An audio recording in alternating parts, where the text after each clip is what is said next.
Hello, hello. Think it's working now?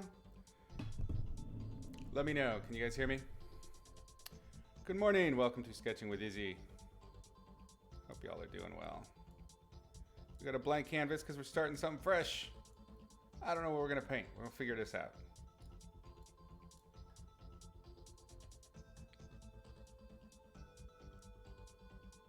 Okay.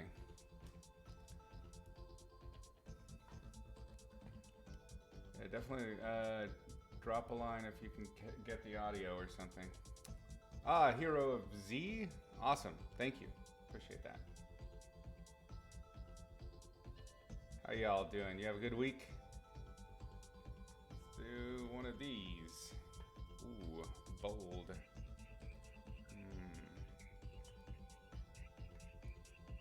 Something like that. Tone our canvas, you know?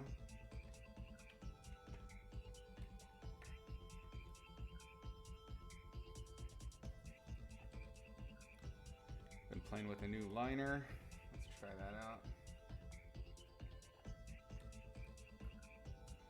Let's get some lines down. Week's been busy as hell for me. Pretty kooky.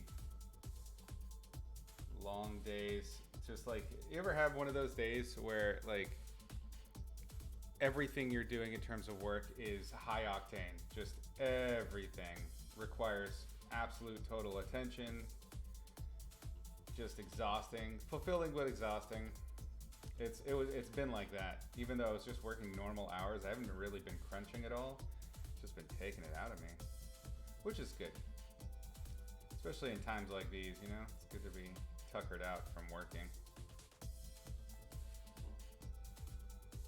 For those of you that don't know, I'm just kind of like putting down some marks, and then I'm gonna play with it, transform, and see if I can find any shapes. Kova, enough!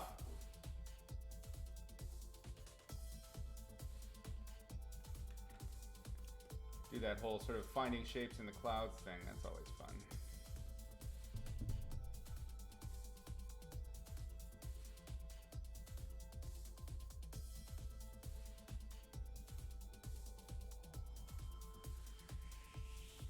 It's definitely like the least romantic part of the painting or drawing, you know, these first initial starts.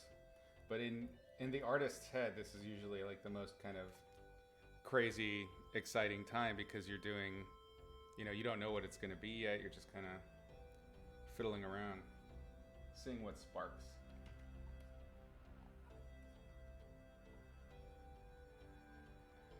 Today we're going to do some shapes.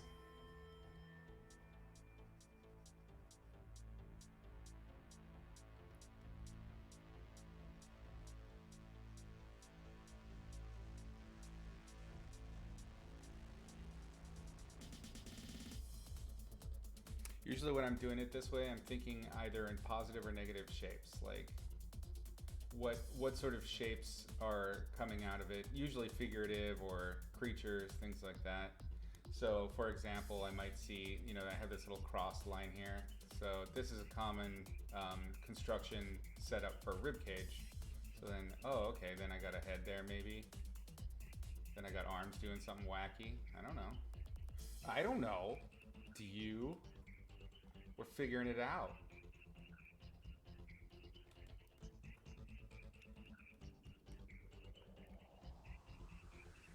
Oh. Go the other way.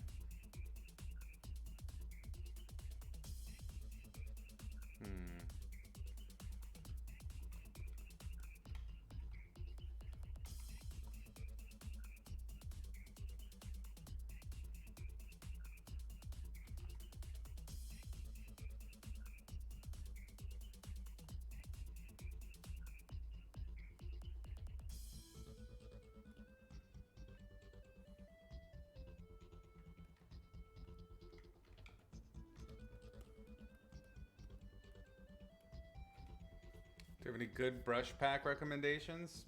I can't think of specific artists that have assembled brush packs, but almost all of the sort of your standard concept art brushes out there you can find really easily just looking up any concept artist. And we all tend to have kind of the same brushes. We'll have like slight variations, but there's like this core set. If you're interested, my Patreon, you can just sign on the tip jar tier and you get my brushes. So it's a lot. There's so many brushes in there. So you're gonna have to go in and spend, I mean, I usually tell my students, go in, spend a day with those brushes, just kind of like doing what I'm doing right now, you know, just pick different brushes. Okay, what does this one do? You know what I mean? So take the time, find what you like, but that's comprised of like just all the brushes that you can find online. It's great. I think I want to do,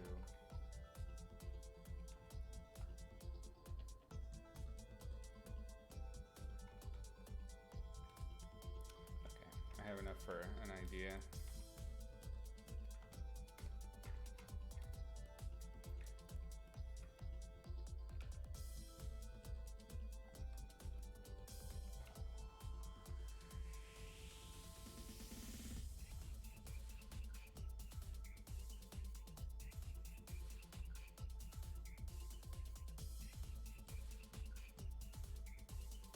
Tilt the chin up, get the underside of the jaw there.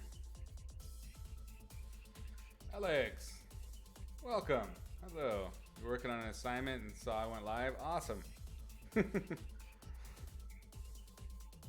can always work while watching. I welcome and endorse that. Especially these, you know, when I'm doing my early exploration, trying to figure stuff out.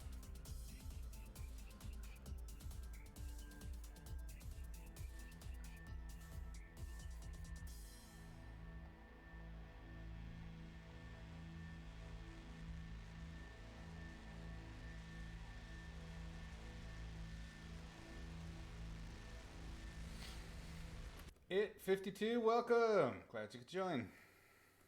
Job's going great. I was just talking about how tuckered out I've been. This week has been just insane. We have sort of a big presentation coming, and it's all hands on deck right now. So we're just it's hustle time, which is good.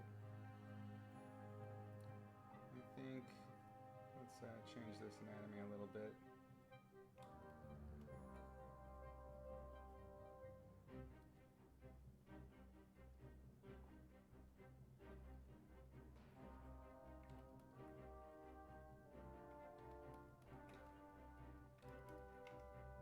And then in my off time this week, it's been pretty fun. I picked up the Valheim, which has just exploded on Steam, and I've been playing that with Flytip.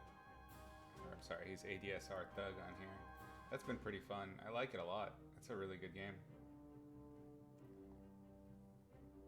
We were talking about it. It's this small development team. They've been working on this game.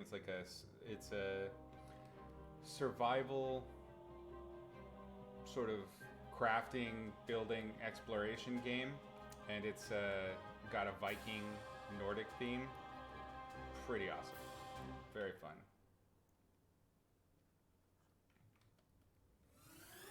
But yeah, the team that did it, 5 people, and they made, so the game is like $20, and they have 3 million people playing right now.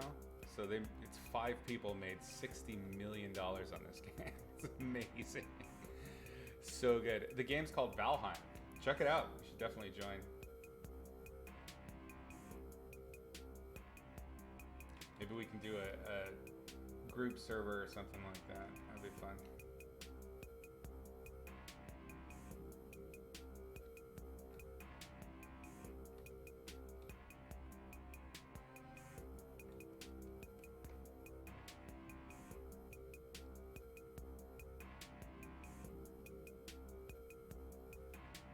Running around, killing some trolls, and building mead houses or mead halls.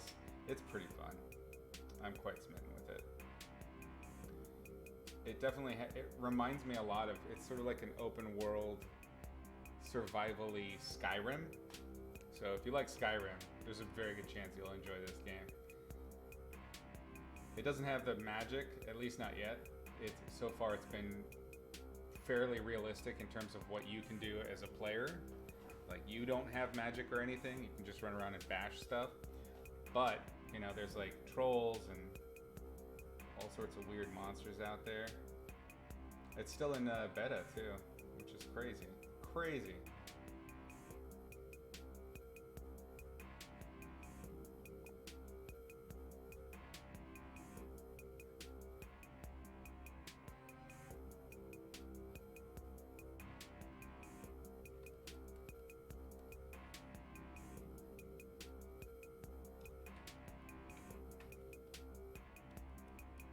I don't know.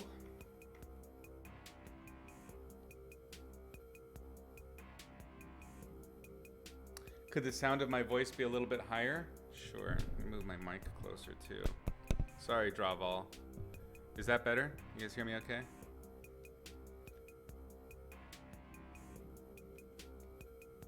Oops. Really, concepts are the best. That's where the best ideas start from. I agree. Bubek, welcome. I was going to transform this. Let's see what we can do now.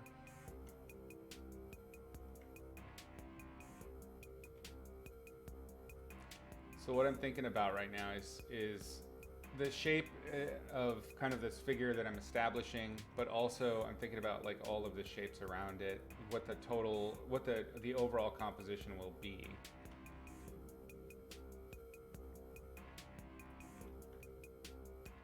So that means things like direction lines. I would say if you ever studied composition academically, they have all of these crazy rules.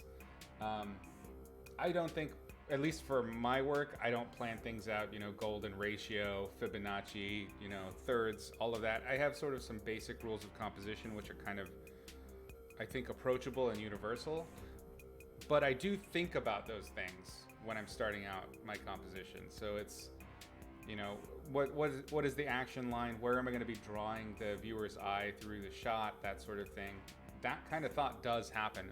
When I first started painting and I was first learning about composition, I thought it was all bullshit. Like, oh, it's numerology. You're just finding what you want to find, right?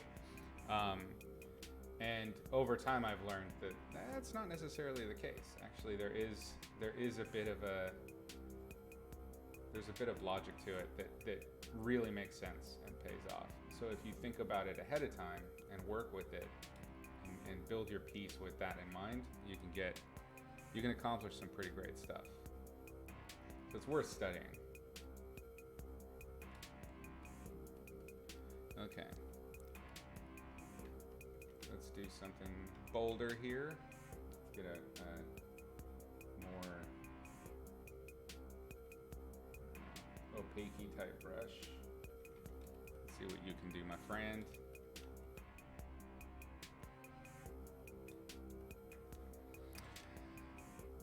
Dan Rob, welcome. Do I have a concept in mind for this character? No, I just started making shapes, and then I've already kind of edited it a bit, but I just started with scribbles and then kind of saw a shape in it, and now I'm kind of refining that shape.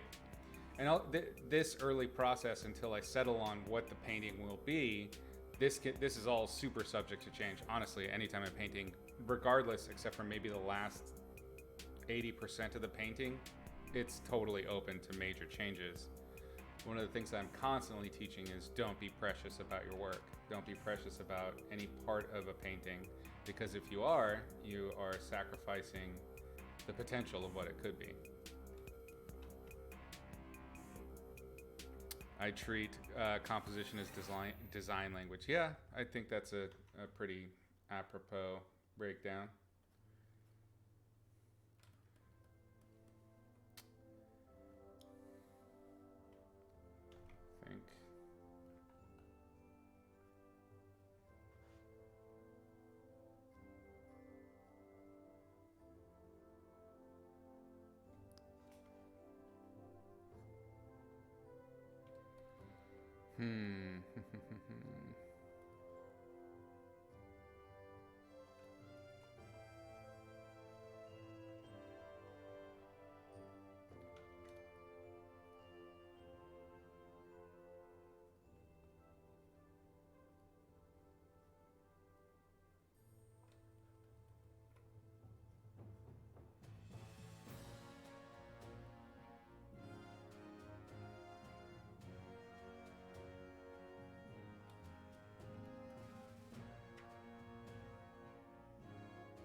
It's I'm always looking for new things and building random shit for my brushes. What I usually do is I'll find a brush that I like and then I'll build some brushes based off of that. Mixing and matching tips that I prefer. That sort of thing. Ah.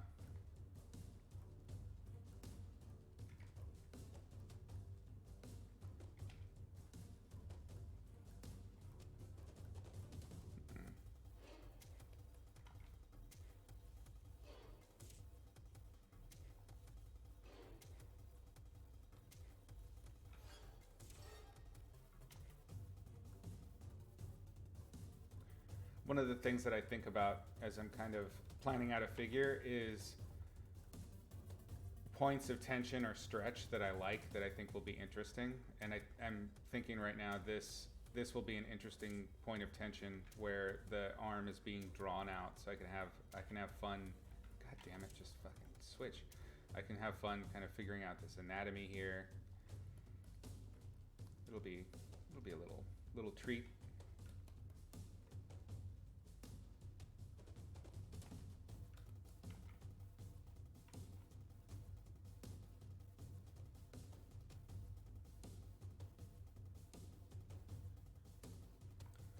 This has to go down lower.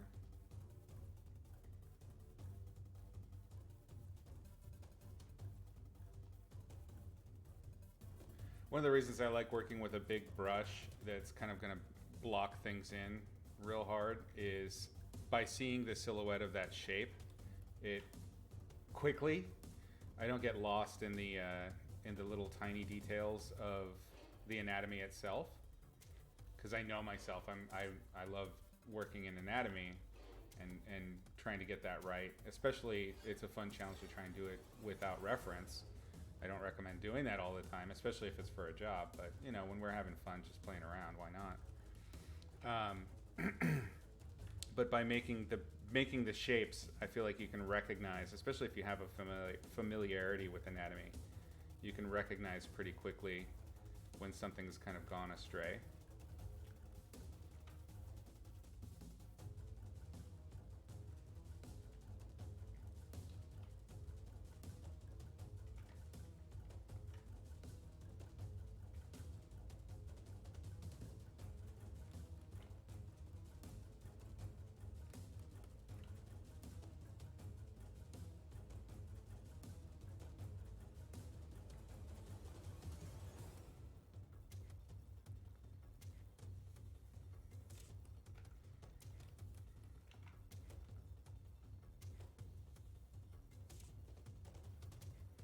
Now, will all of this background be dark? I don't know.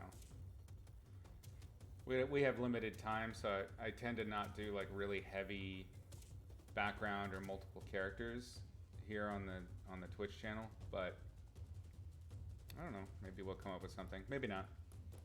I don't want to overpromise.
Dan Rob asks, interesting question that I might not want to answer. Do I have any artistic shortcuts that I use myself that I wouldn't recommend? Oh, all sorts of things. It's when you become, especially, this is especially true when we're talking about learning and like fundamentals and getting, early student understanding. There's all sorts of things that I do all the time that I would absolutely recommend against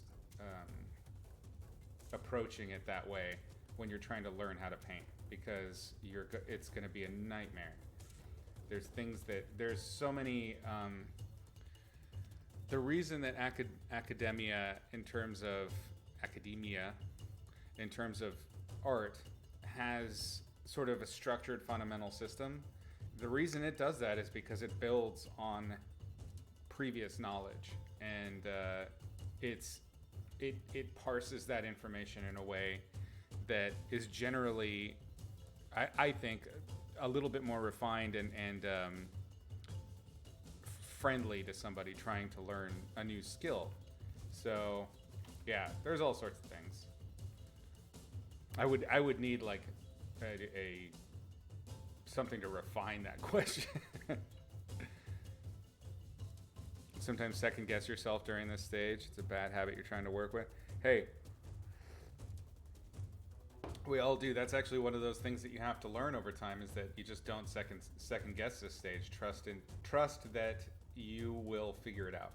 You have to learn to trust that you have the skills to do this thing, and that in the end something will come out of it. It's like driving. When you first start driving, it's a nightmare and you're super nervous and you're overthinking it, and then after you've been doing it for several years,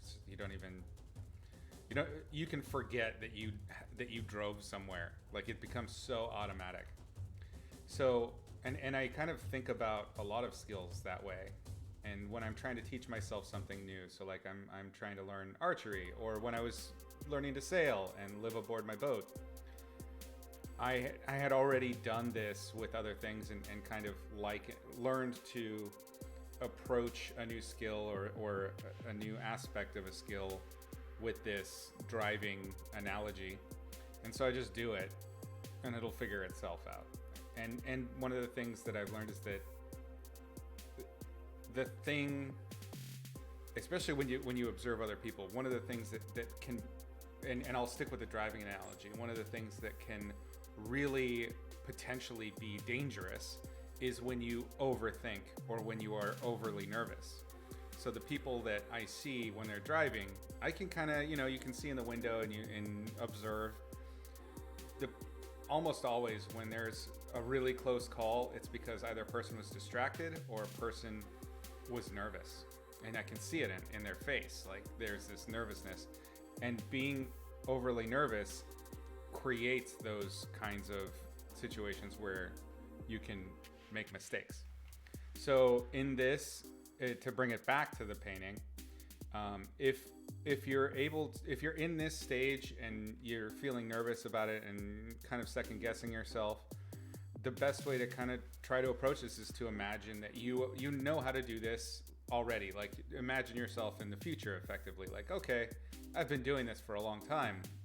I can just trust that something's going to come. And this comes back to what I was talking about earlier. Don't be precious about anything.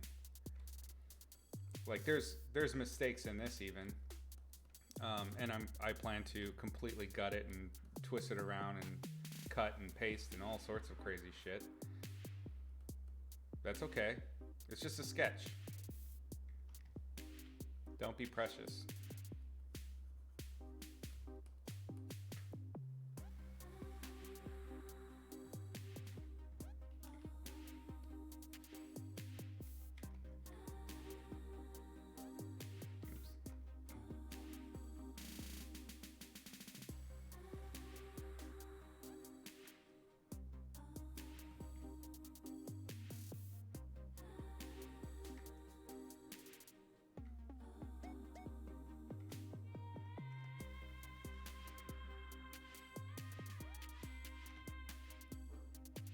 Hola.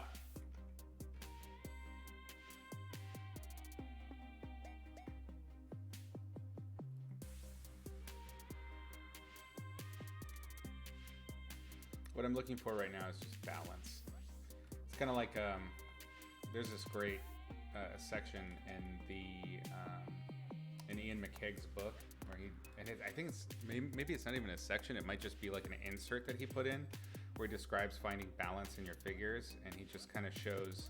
He did these illustrations of like different rocks and how to like think about your figure so that it's a teetering tower of rocks and it still feels like it would be balanced. It's a great way to approach figures quickly.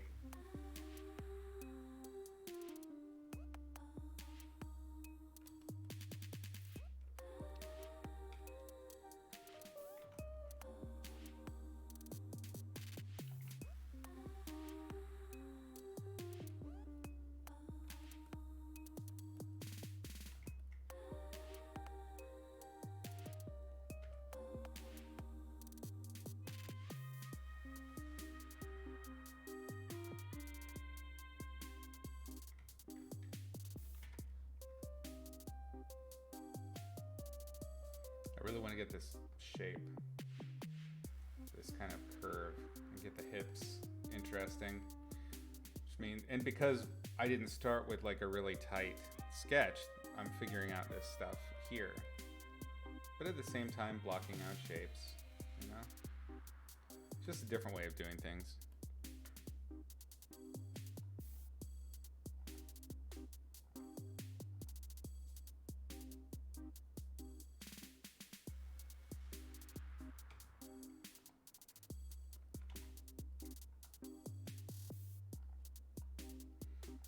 I keep kind of going back and forth on the gender for this thing too. I'm not sure. Or sex, whatever it is. I don't know. I'm bad at that.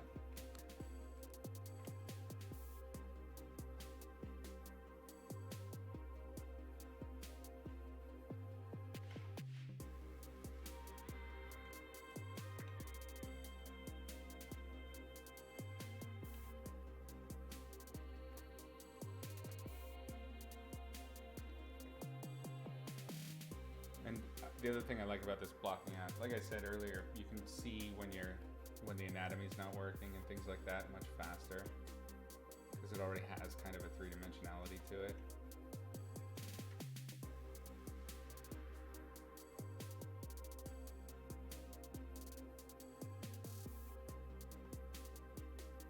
Oh, I know what I want to do. Let's actually turn this backwards.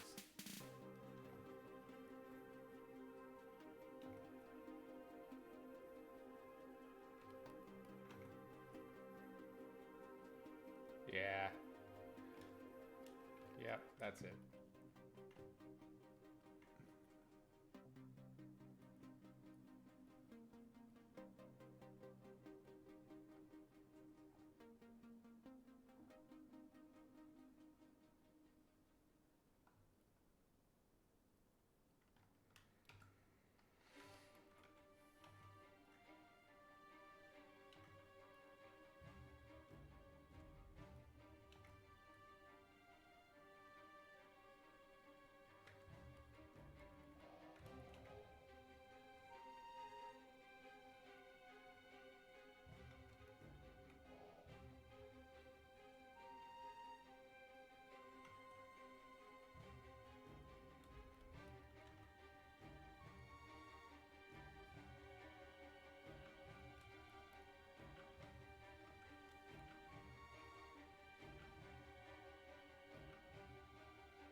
Usually artists get overwhelmed when trying to tackle multiple skills without having a good grasp on them. Yeah.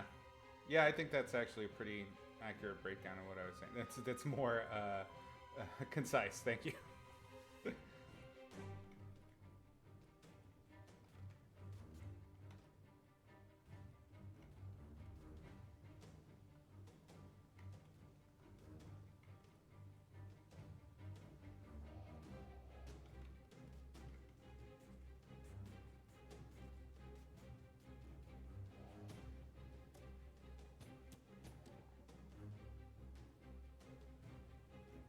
So once you're familiar with your anatomy, then carving out shapes and finding contours is just a matter of like you have a pin and a an anchor, landmark, whatever, you have a pin there, and then you can now map the rest because you know where one spot is. Did I ever rely heavily on line work? Oh, I used to only do line. I went to college to be a comic book artist. So doing all the construction build-up stuff, that was my whole world. And then when I was early on in college, I learned the dynamic sketching technique that Peter Hahn now teaches, and we had the same teacher. And then I was doing line work, but exclusively with ink for a long time. And then I started learning painting, and I found that I really enjoyed that. So I kind of have stuck a little bit more with the painting.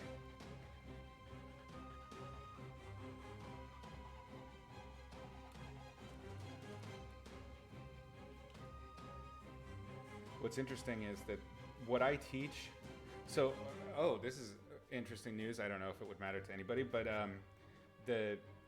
so Norm, who taught dynamic sketching, that I took with Pete, and now Peter teaches. The other class that I took that got me into painting, that really kind of stuck it in, was Gary Meyer's class at Art Center, and he retired last week after, I think, oh God, he must be in his mid-80s, I want to say. So he's been teaching a long time. So badass. So what I teach, the logic of light and color, is literally an amalgamation of Gary Meyer's class and Norm Sherman's class. So I put the two together, combining concepts and logic from dynamic sketching, and learning form language, understanding three-dimensionality, being able to visualize, and then took color and material and this whole thing about just going and doing it from Gary's class. I mean, they both kind of actually did that, pushing the just start making marks, just make the thing. Gary was famous for doing, he would paint in gouache. Our class was in acrylics, but he would do demonstrations up on a chalkboard with gouache. Gouache is a opaque watercolor, so you can just wash it off. So he would do demonstrations on that dark green chalkboard. You know what I'm talking about? Like just your classic everyday chalkboard. He would paint on that and have it look like a full-on painting. I mean, he could paint city scenes, figures. He was so fast because he knew he knew the recipe of all of the light and the form. Like it was all, and he was such a great teacher about it. And he was able to really convey how simple you can make these things and have them communicate. So in essence, dynamic sketching and Gary's class were both very much about visual communication. One came from color and light, and the other one came from form and three-dimensionality. So between those two things, logic of light and color. So shout out to Gary Meyer, who is one of the best teachers I ever had. Congratulations. I did a little video e-card for him. It was a group send out. Very cool guy. And I don't know if you've seen my painting, especially from when I was in college. I enjoy painting really weird shit. So if you're new, strap in. There's going to be some weird stuff at some point. Gary, who is this much older guy, would see my stuff and he would just chuckle and be like, "That's awesome." It was so cool. He never ever gave me shit about the weird stuff I painted. I had other teachers be like, "Oh my God." You know, I had other students leave classrooms crying, all sorts of things. But that guy, unfazed. I could not faze him.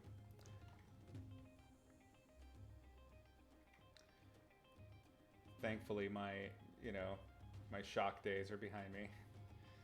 I just paint weird shit now, without the intent of shocking people. A little more rib cage action. Just figuring out forms.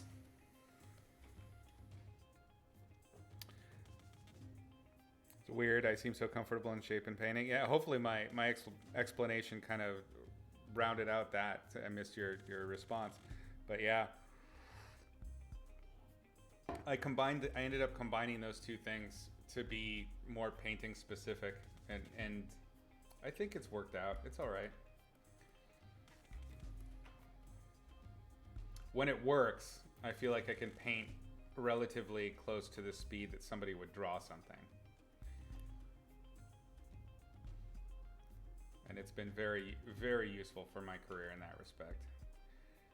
These abs are totally super off, but whatever. It is what it is. These things happen. You know what? Let's just call it skin wrinkles, and that's fine. Doesn't need to be Sarah Connor or anything.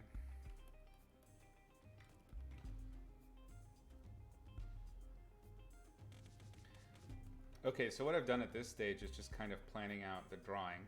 We have a clear kind of figure, direction, rhythm happening. Now I kind of need to figure out the real painting part, which is lighting, kind of the rest of the scene. Is this just going to be just this figure kind of dance fighting, whatever is happening here? I don't know.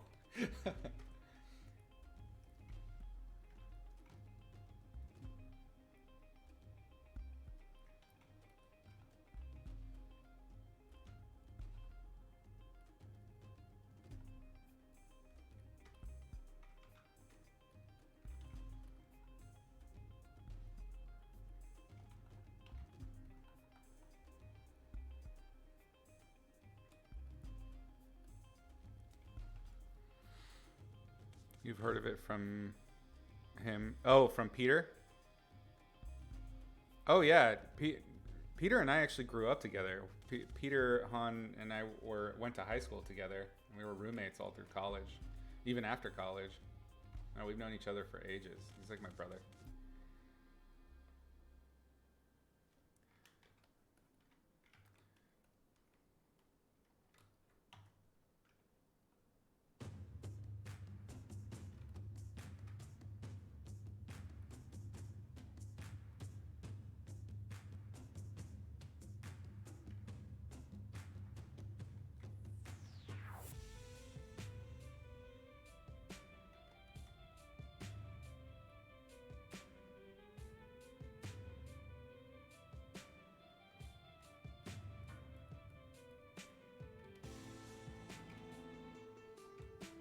I want this to tilt back, which means it should be shorter, but that might be too short for what I've got going on here.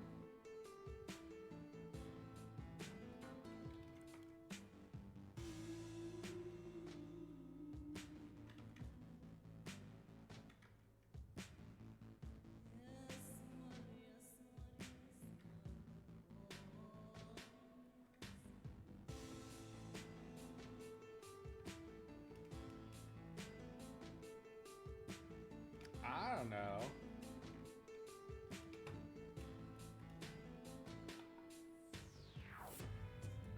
You wish your college art education was better like that? I hear you. I do. Something happened here. Oh, okay. Wow, that was weird. Photoshop really just shit the bed.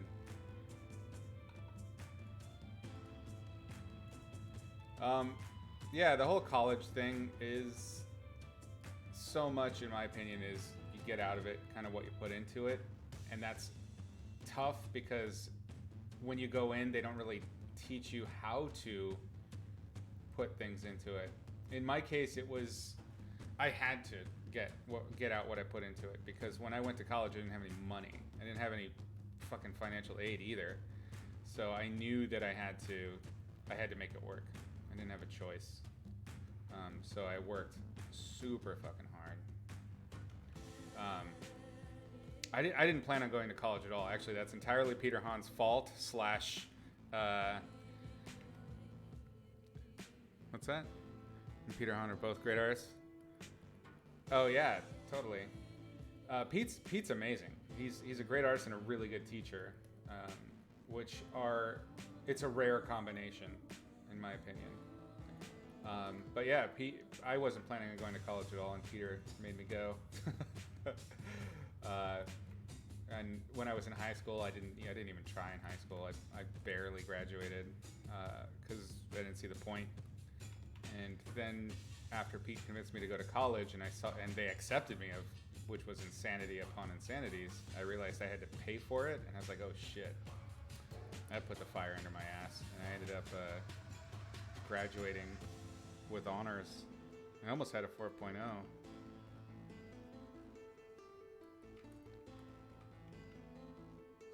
Almost. One class. I got a B. I think it was a C, actually.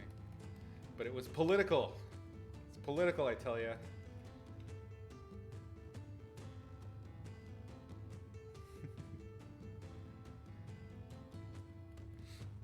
Yeah, I graduated with honors. I think it was like, actually no, it was a 4.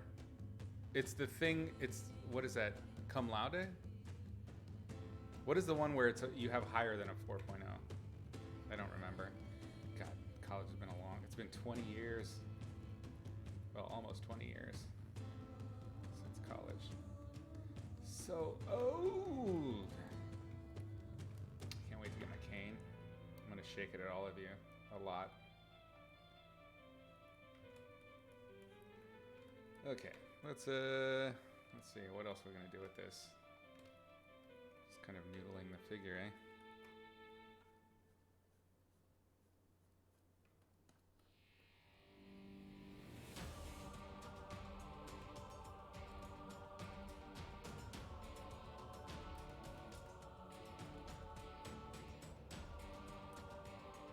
I have had a massive brush boner for this brush lately.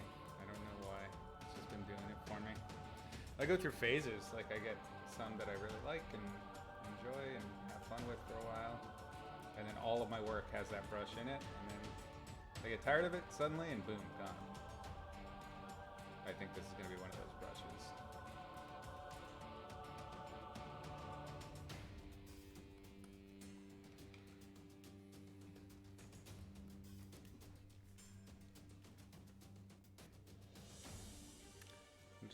Going back and seeing how much this thing changes. I like to keep the layers for a while just so I can go back and see if there was something that was better.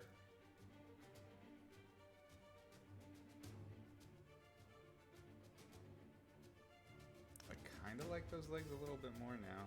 I hated them back then, but now I'm very fickle. I'm such a fickle beast.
Thug, welcome. Thank you so much.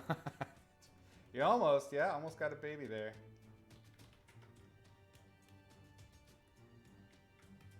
I was just telling everybody about how awesome Valheim is.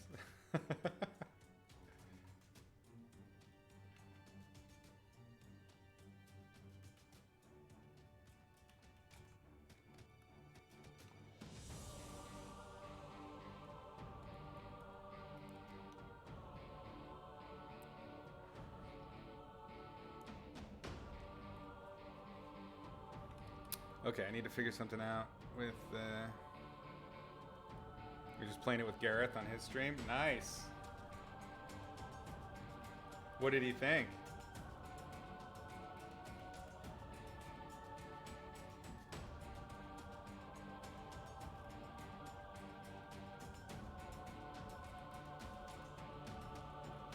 Yeah? Did he play on your server?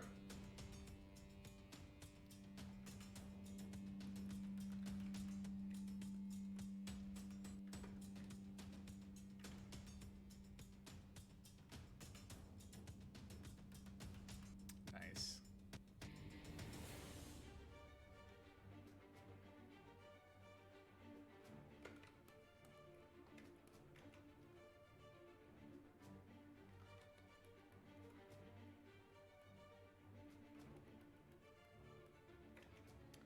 So I just started with a figure. I don't really have a narrative that matches this, so now I got to think about that.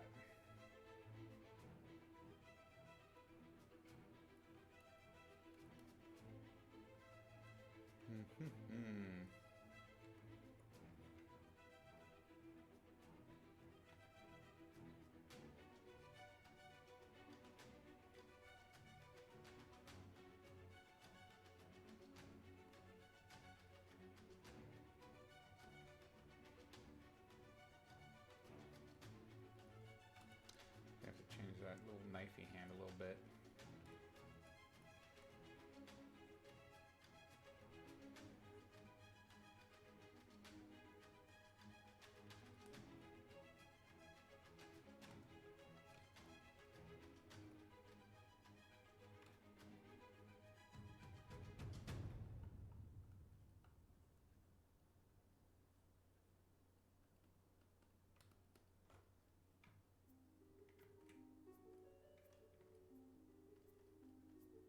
Ah.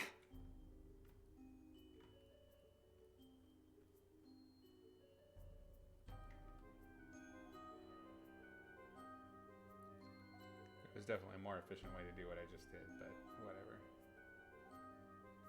Okay, so here I am kind of thinking about those compositional rules again.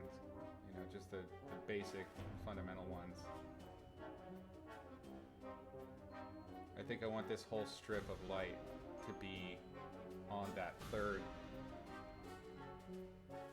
And instead of putting that on the third, instead of putting the strip of English, I has it.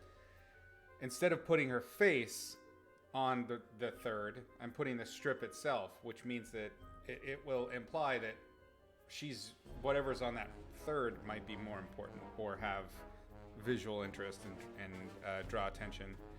Hey, Stump 1818 Art, thanks for the raid. Appreciate that. Glad you could join. Hey. Yeah. All right, I gotta, let's see. Okay, so this means that I need to now grab my figure out of that background because I used it to create the shape, but it's now kind of blocking what I can do in terms of the lighting. So kind of a downside for doing this, but it's all right. It was fun. I wasn't planning on actually making an illustration. I was just going to do kind of a sketch, but this weird-ass pose calls for something.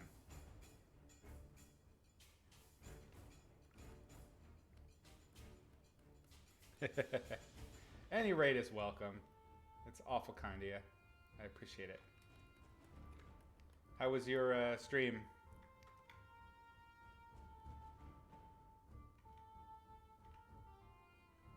Were you doing arts, playing games, just hanging out? This arm is way too long, and we'll suss that out later.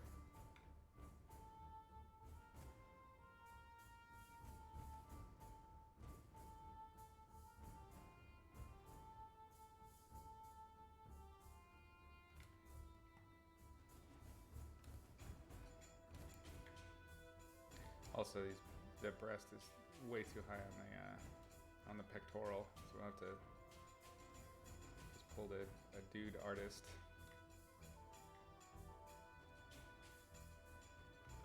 Giving it some levitation powers. They don't levitate, gang. They don't. You finished a memorial piece? Oh. Nice.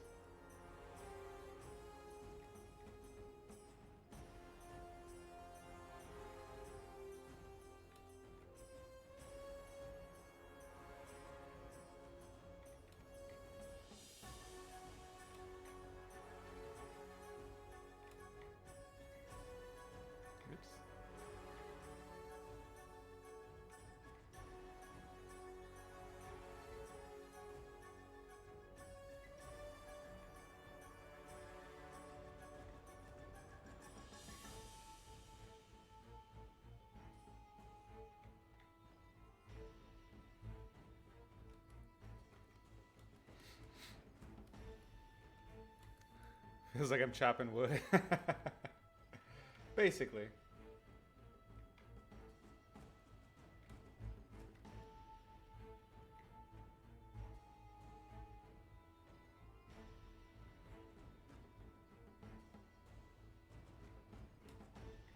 Gonna have to lean up that neck quite a bit too when we get to that point. But right now I just want this, I want the block-in information. I'm not particularly fussed.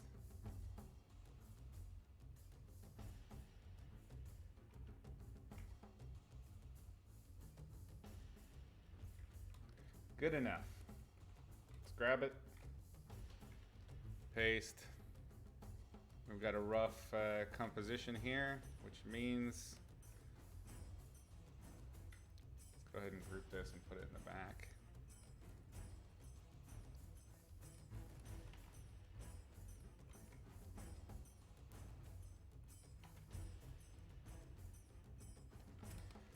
So we just got to start blocking in our values.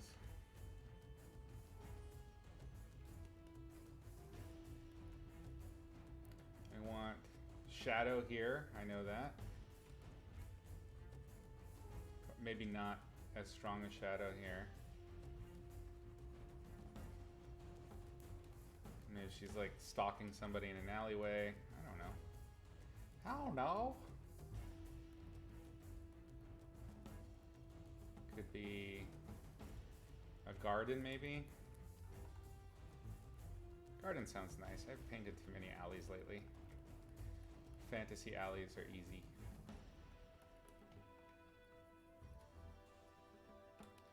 So if that's the case, maybe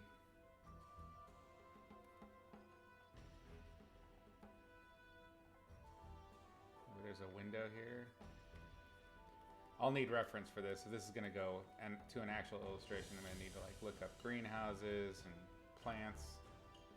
I don't know if we'll go that far, but I usually try to keep these paintings on Twitch just simple and fun and pretty quick.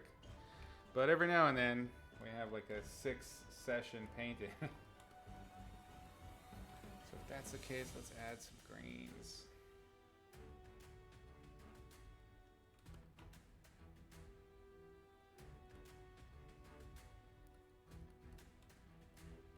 Kind of looks like she's holding onto the window now. I lost the sword. Which maybe makes more sense if this is sort of like a sneaky thief type character.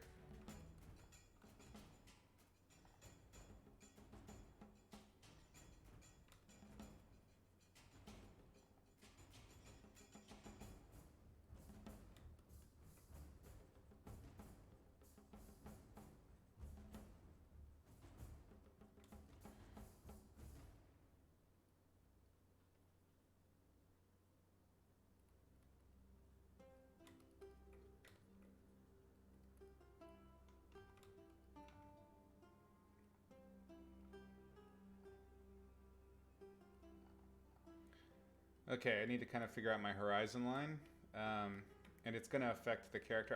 Maybe I'll base it on the character because I don't feel like redrawing the character completely. So let's see. I kind of have something maybe about here. It's a little too centered. I don't like that. Let's do...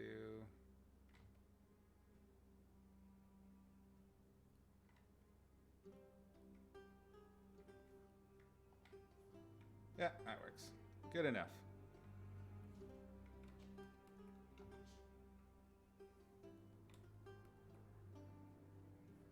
Yeah, that was pretty close.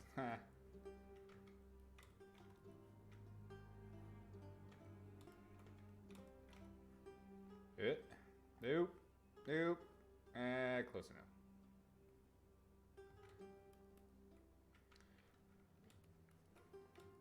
One point perspective. The lazy man's game.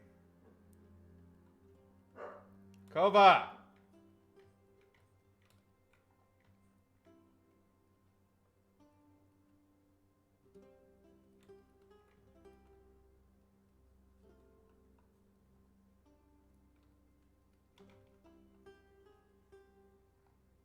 Maybe another...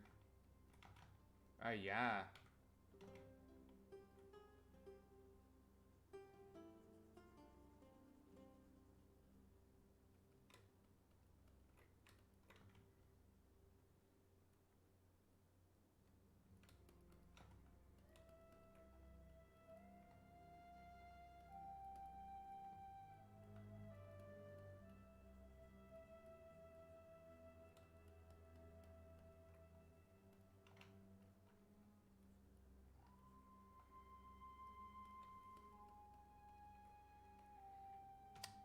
line work is no longer helping me out here. So let's get rid of that.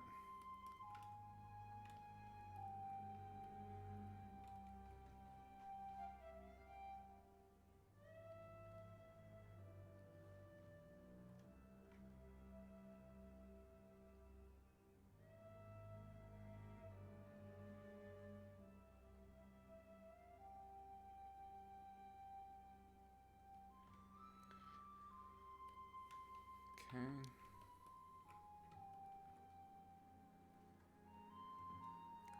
Little coffee break time.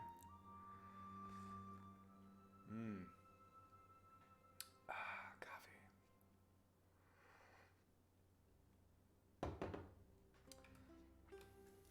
So my composition has flattened out the frame pretty significantly. The figure had moved and rotated a lot in order to create something interesting. And then as soon as I started drawing in buildings, I made it all flat. So this happens because honestly, it's just easy to draw straight lines in Photoshop. Also, it's. I think this is just one of those things where, you know, the human brain likes to organize information and make everything clean and smooth and logical, simple. So let's get rid of that. God damn it. What is happening with my Photoshop right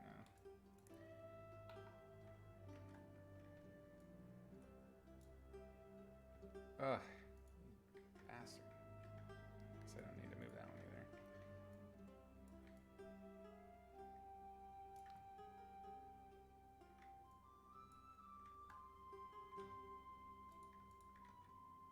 Maybe add a little extra point of perspective. The Mage! Thanks so much for that sub. Appreciate that. Irina, welcome. Hi.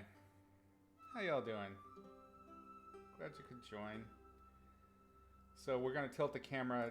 We're going to, since our camera's a little bit low, we're going to tilt it up. And when you tilt it up, that means that we're introducing another point of perspective way up high. So how we're going to acknowledge that is have our verticals now converge towards a certain point in the distance. Don't know what it is. We're doing guespective. And this is just a way to kind of, even hopefully you can see it, even just this little bit of movement, by changing those verticals and having them converge, it gives it extra depth. It's more than just being flat on. I know flat on's easy, but this is a cheap and easy trick to get around it. The hard part will be for me to remember that this is what I've done.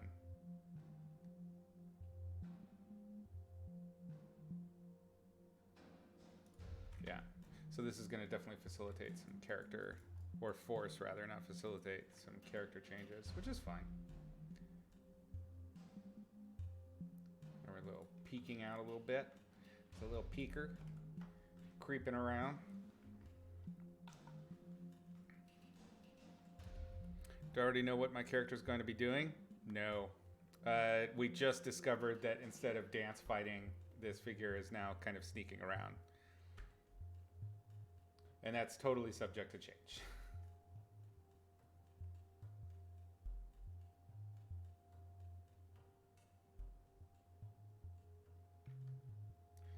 The shoulder is going to require a lot of attention.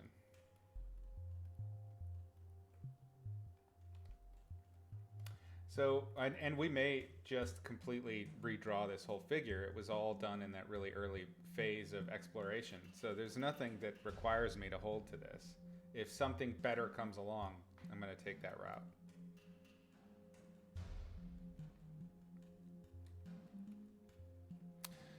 Is it really quiet? Somebody else mentioned that it was quiet earlier. Is it my voice that's really quiet, Irina? Or I don't know what's going on with my mics, man. Sorry if it's making terrible noises. I have my audio input maxed out.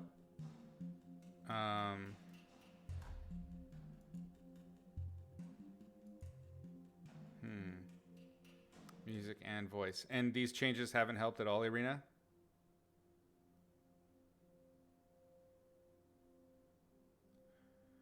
Huh. Shit, I really hope. I've been noticing on my computer when I'm watching YouTube or something like that. I've been having a lot of like fade in and fade out. I'm worried my sound card might be going. If the sound card's going, that means motherboard needs attention. Again.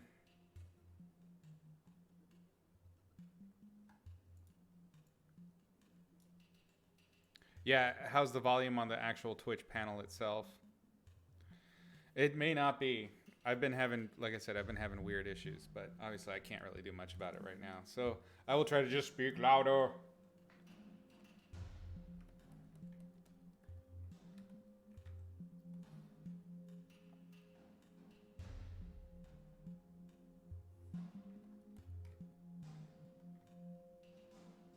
Oops. See what I did there. Ah.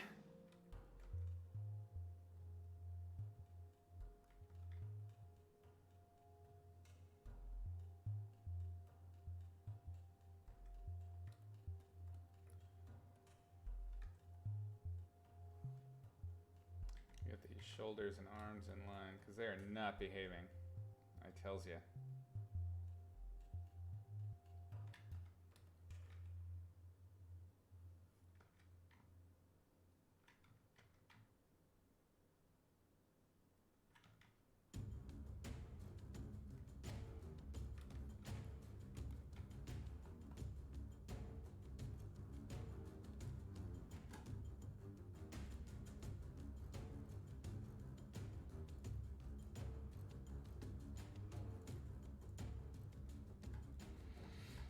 Kilrathi, welcome.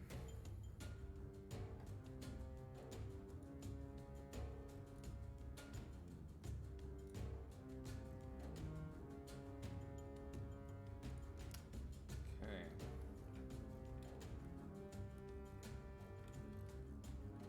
Not going to worry too much about the figure. I'm mostly concerned about placement right now. And then, as I've explained numerous times, I paint back in Z depth back to front, so we won't be messing with the figure too much, except to just kind of like slowly get it in line with everything else that's going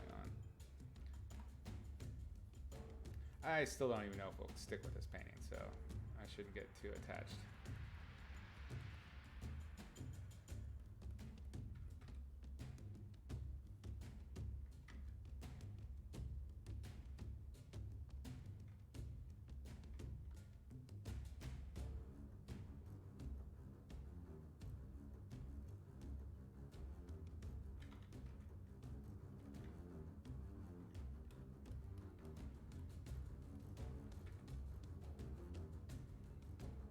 All of this is garbage. You go away. You're not welcome here.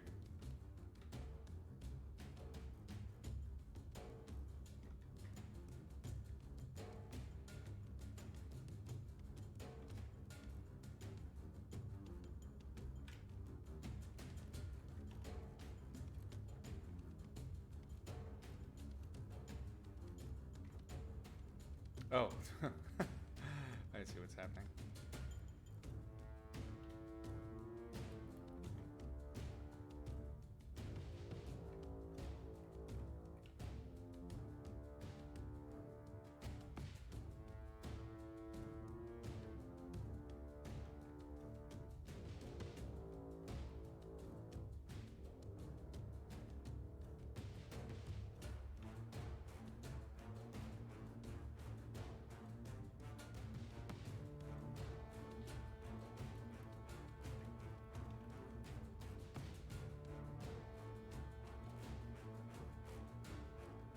Trying to think about structure here for the skull. Like I said, I'm not worried about the details of the figure yet. I'm thinking just placement and narrative. We're meant to be a little bit under, so we're below the navel. We're basically right at butt cheek level for the horizon line.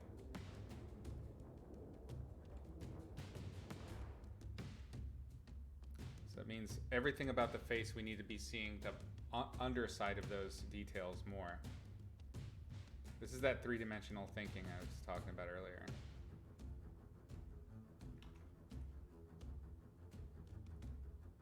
And the more comfortable you get with the three-dimensional thinking, the easier it is to map out this stuff and not have to go back and fix things again and again.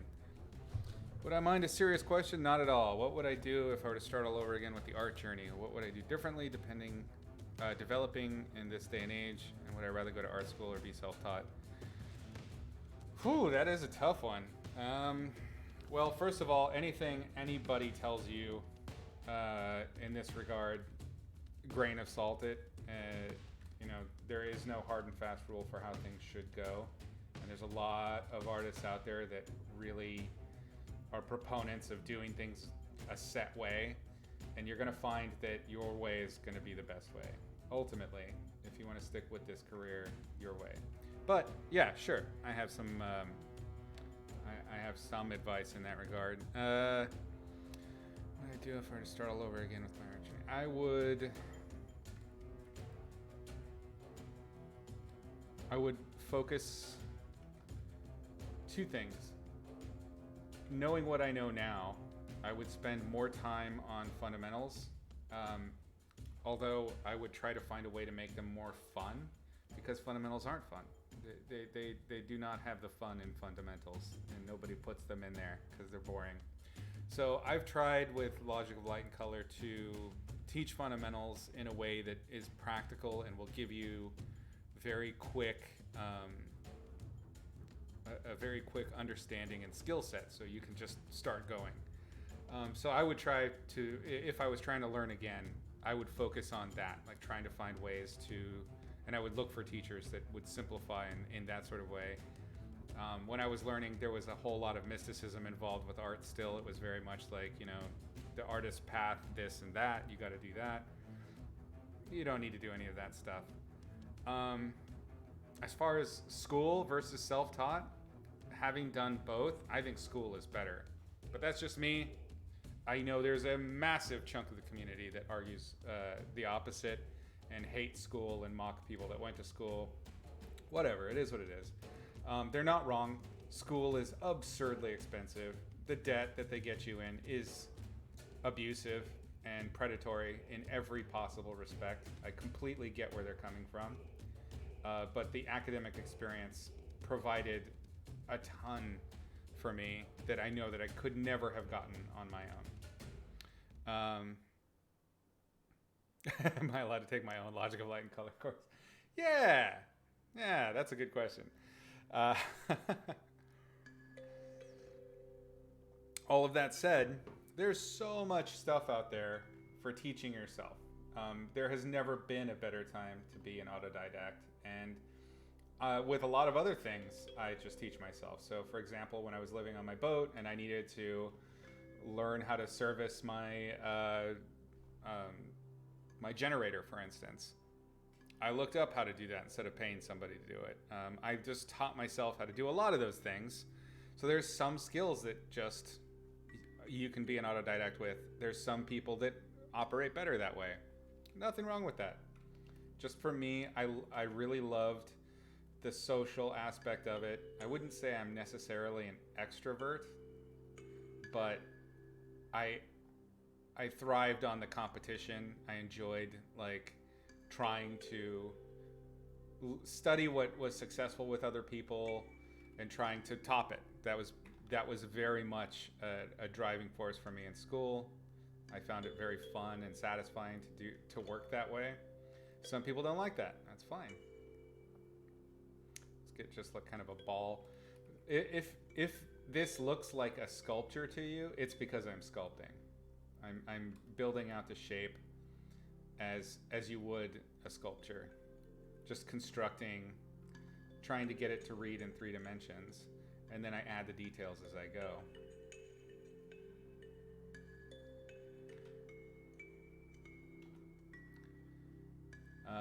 What else can I add to the learning discussion?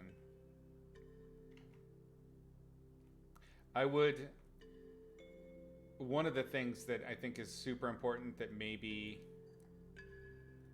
counters what I just said about competition is really coming to terms with and understanding the truth that all of this is not precious. you can't treat any of this ultra preciously, because when you're learning, it's tough because you care about this. That's why you're trying to learn this thing. But one of the biggest blocks from your improvement can also be the obsession with perfection. And it was for me. It was a very... Making things perfect has been a ghost that has haunted me in pretty much everything I've tried to do. So managing that, learning how to kind of ignore that impulse, even though I know it's there, to try and do everything the best I can or whatever. Just make it. That's a very useful thing that I've learned since getting out of school.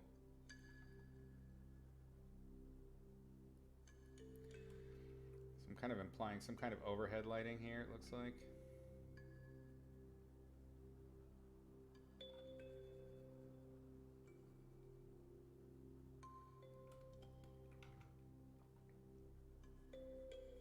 Anyway, sorry, did that answer your question? Probably not. I kind of meander sometimes.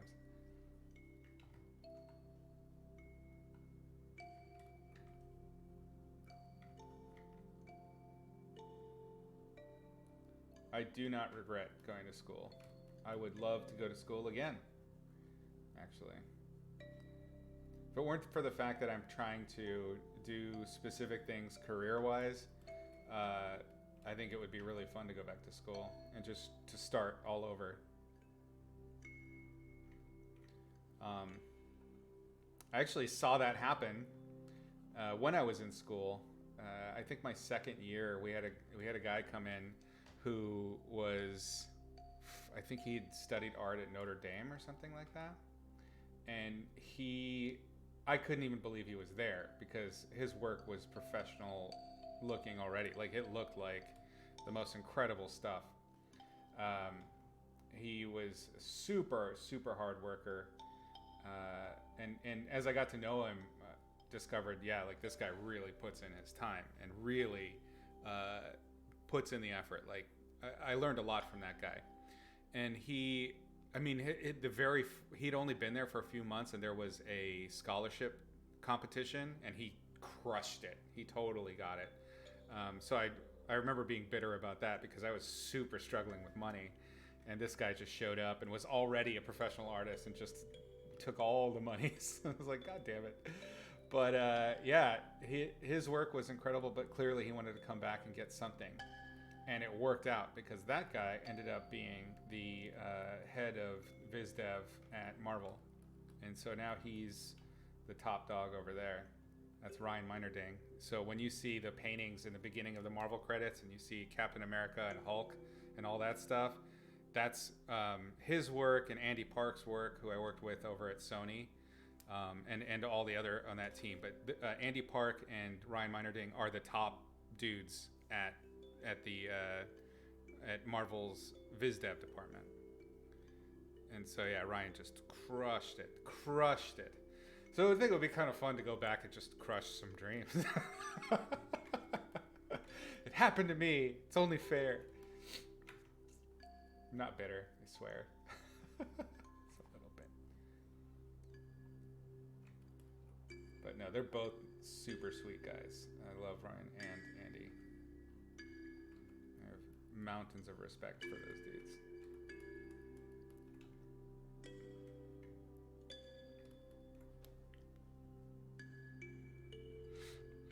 You struggle with striving to that expert level in every field. Yeah, I get it. I totally get the impulse. I think I still do that, absolutely. But what I'd learned, and this is kind of what I'm trying to communicate, is that the only way you're going to be able to do that is if you bypass the precious phase and make your mistakes early and often. That's the thing I would recommend, is dump everything you've got into it and fail as much and as often as you can, because that's how you actually learn that shit. I've totally munted her anatomy here. This is even worse than what I had. Oh la lordy. You know what it is? I think it might be this neck and shoulder thing. I don't know. Let's see. Maybe I have her neck in the wrong spot.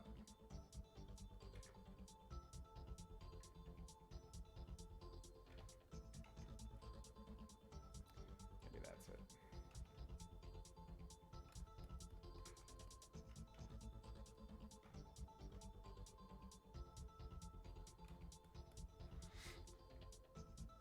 You wrote it all down and you'll check out the Gumroad? Oh, thanks, Alex. No worries. Yeah, lean in and ask questions anytime. Yeah, Dan, Rob, they're incredible artists.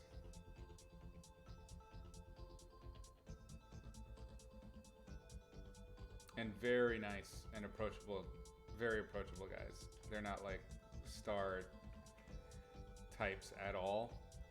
So if you ever see them at a convention, go up, say hi, tell them Izzy sent you. And talk to them. They're really nice, really approachable people.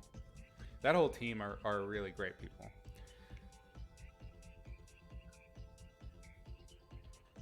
The main thing you got today was you get what you put in. Totally. Dedication is an interesting kind of madness. Yeah. Irina, I agree the concept of failing is scary.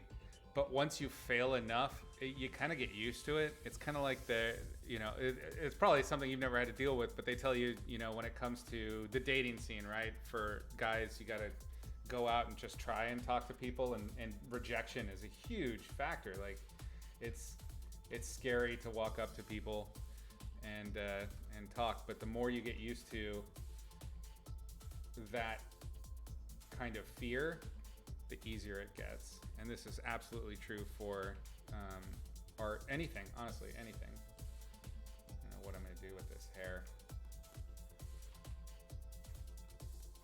I said I wasn't gonna work on the character, and here I am just working on the character. Look at me go.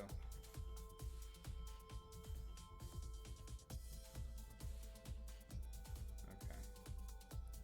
So we may have to bring this shoulder more in front, twist the torso more.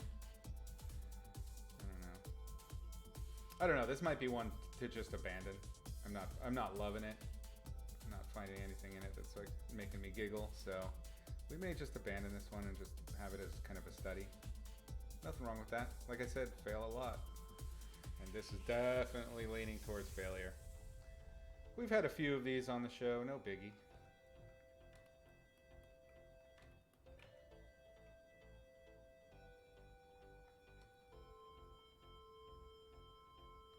This is where my method of going straight to shapes and painting sometimes doesn't work. I think this is a perfect example of that. I go in and actually draw.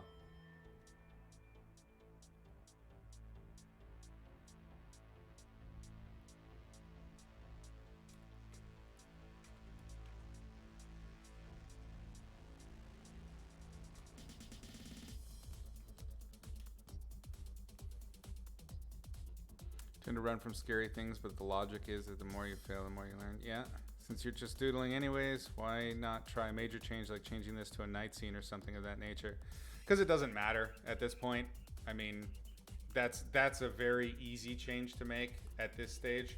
Right now, I mean, is there something you wanted to see about night scene? Because it's the composition and the narrative of the figure and this scene itself that are not interesting to me. It's just kind of mundane. It's not giving me the giggles. So I'm just I'm just continuing on it because I'm enjoying playing with the anatomy and trying to figure out what I did wrong.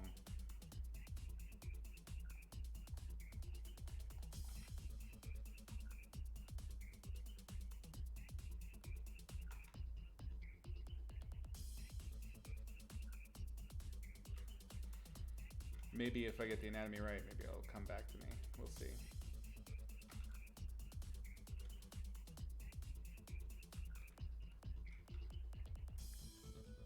I think the quadruple boobies would make all the difference. I don't know if you can handle quadruple boobies again, Irina. I'd break you.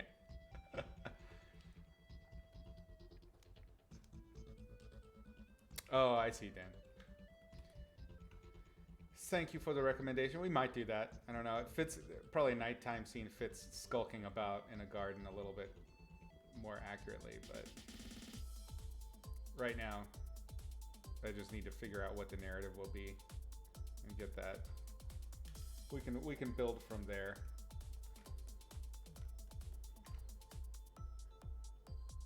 Almost kind of looks like she's holding a plate too. So I think that's what this is. It's like I enjoyed this sketch of the figure when it was just sort of an abstract, but actually trying to apply a narrative and a scene, that pose doesn't work at all. And I think now that I'm thinking about it, that's basically what happened here.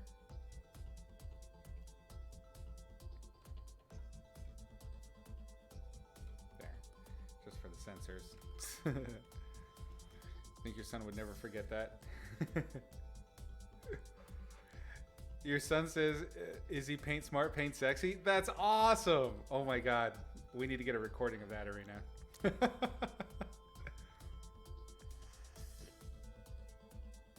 That is so great. What do you think of that, Mom?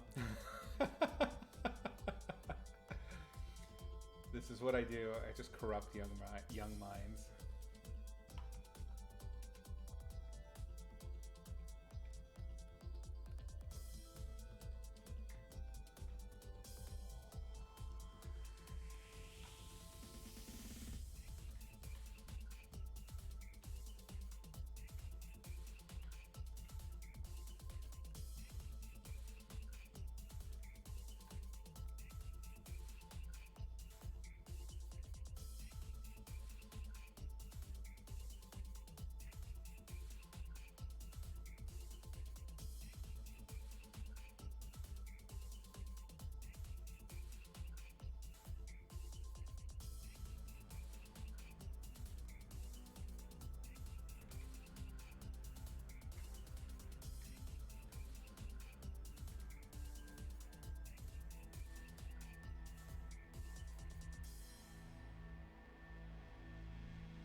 Very Picasso now. Yeah.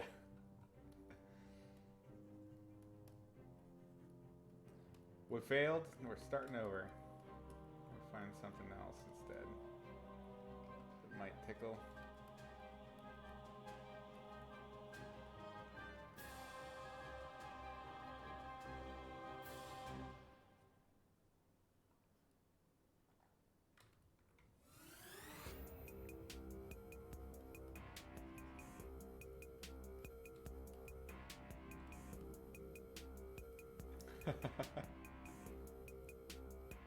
We do it every day. And then we go to bed. And you know what we do? We get up and we do it again. It's the way.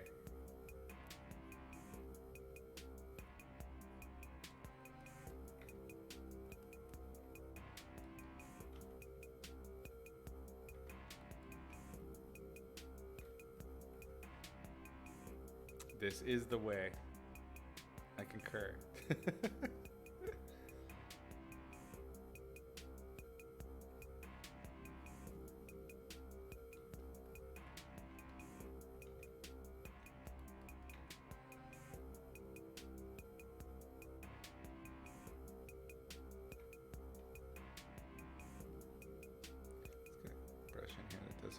stuff.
Might just be a scribble day.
Thanks, Irina. We're figuring it out as we go.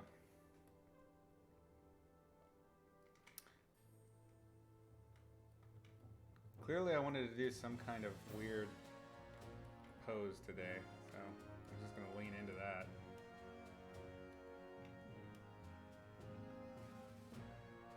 I used to, this is something interesting, I still have some of my old sketchbooks from when I was first really getting into drawing.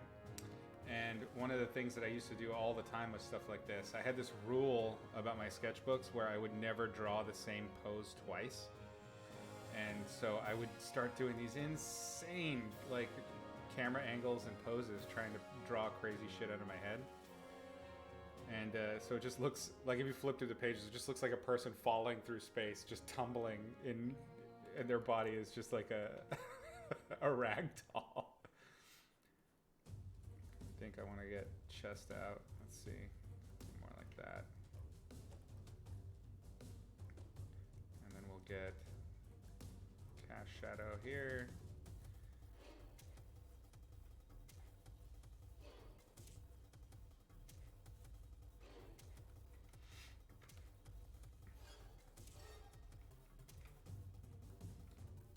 Another thing that used to happen to me a lot, I don't know if this is common or what, but I started out, I would just draw female figures, and I could never draw male figures that didn't look female. And then I was like, this is unacceptable. I need to learn how to draw male figures. So I started learning to draw male figures, and then I couldn't draw female figures anymore. It was a very weird time.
I often use those long, narrow brushes. What are their advantages? When you say long, narrow, are you talking about like this? Draw ball?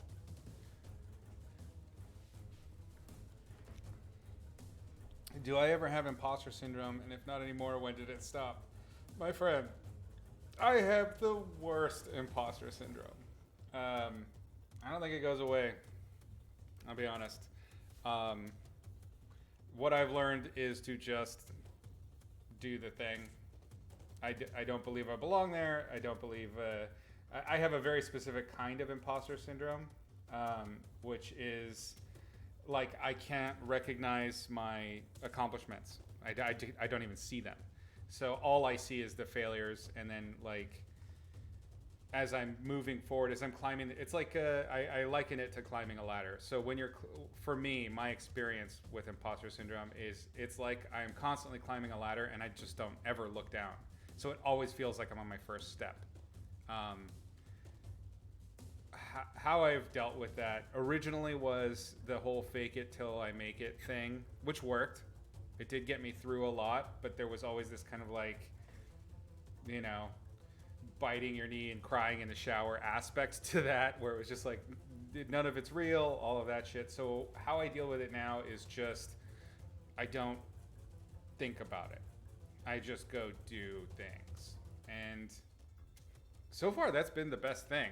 I still have the imposter syndrome, but the way I think about it is I guess the way I kind of approach it is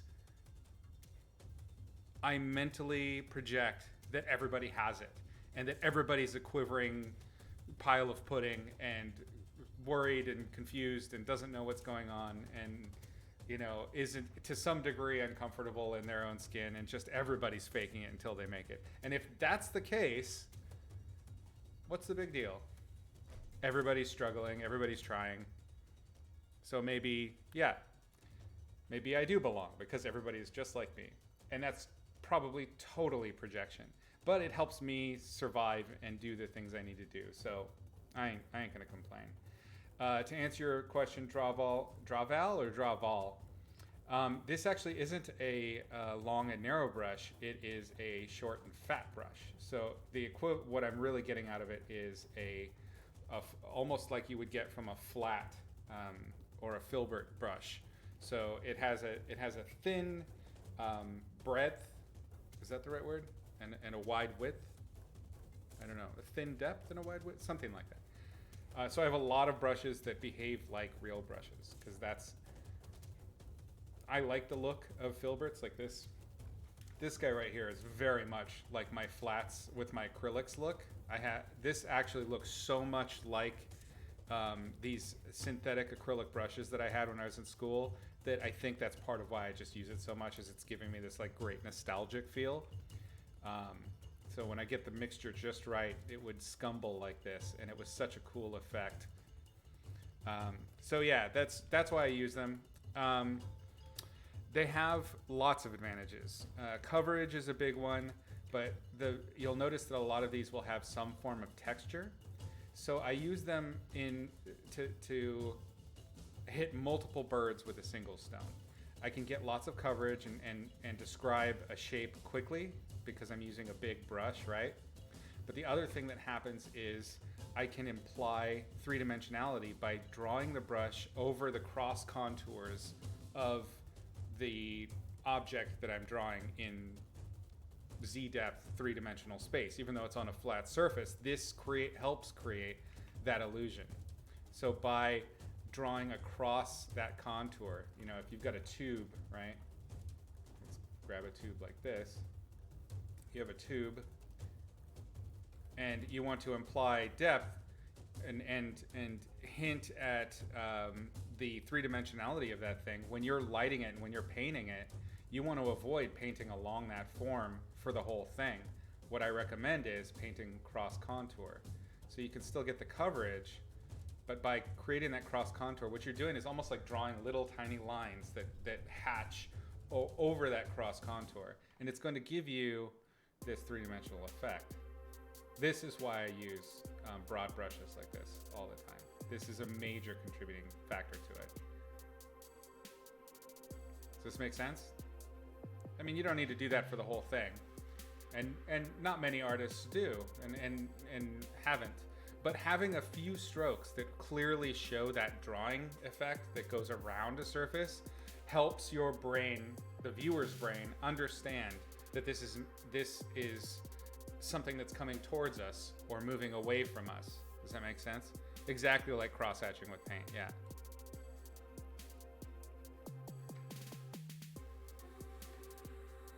I have to do something highly uncivil for a moment here.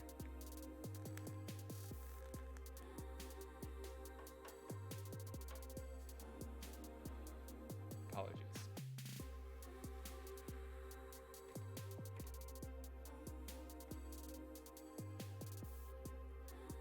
Cool. Glad that helps. All right, what are we doing here? I'm gonna do kind of there's an interesting thing that happens with, I think one of the reasons I focus a lot on shoulders is because they're so hard to capture right. There's so much mobility and articulation in the shoulder, and it warps the muscle, the fat, and the skin so much. It's a real challenge. So I think that's one of the reasons I always have shoulder focuses. Not always, but a lot of times. Because it's a fun challenge to try and invent and get it to feel right.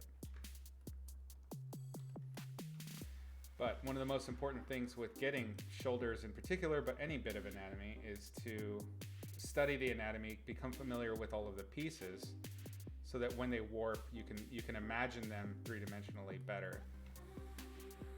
So for example, just by describing this little triangle and this line here, what I'm trying to draw is the end of the trapezius, which is this muscle right here, right? And it ends right at the end of the shoulder.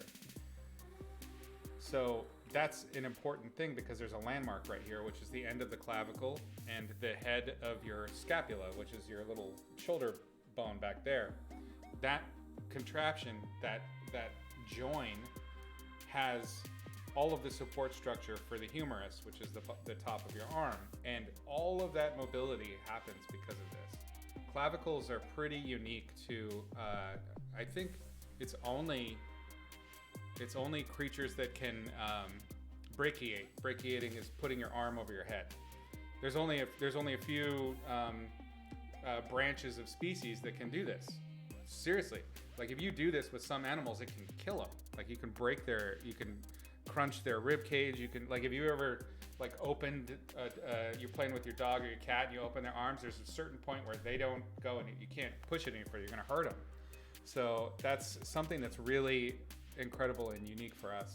And understanding the landmarks of that point can really help you map out the anatomy when you're trying to invent it, which is what we're doing here.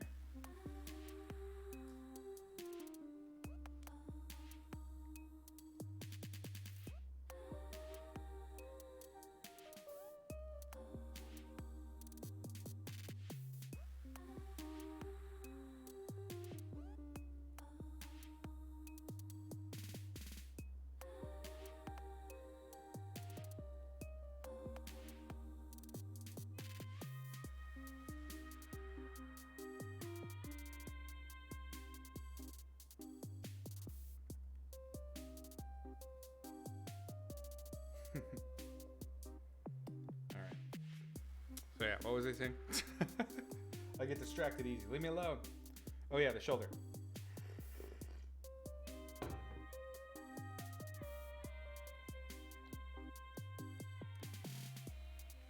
So in knowing that that little landmark is right there, I'm going to paint in the landmark here for you so you can see it. This is it in our shot.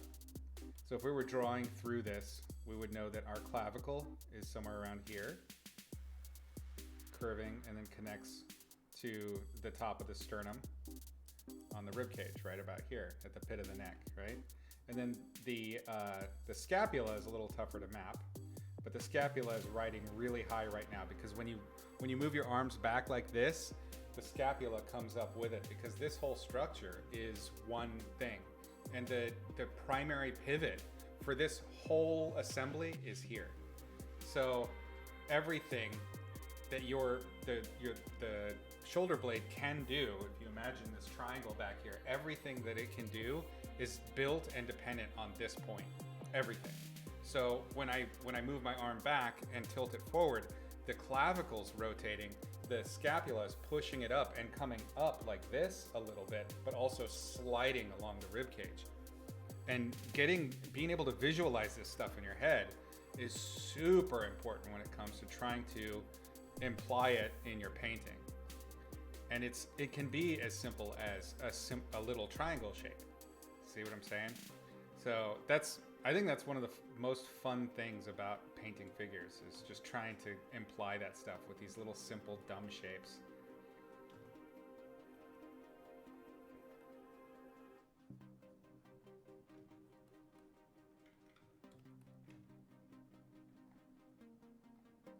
Yeah, one thing, if I were to go back to school, even now at this stage, I would just take anatomy again and again. There's some really good stuff out there. I think his name is Scott Eaton.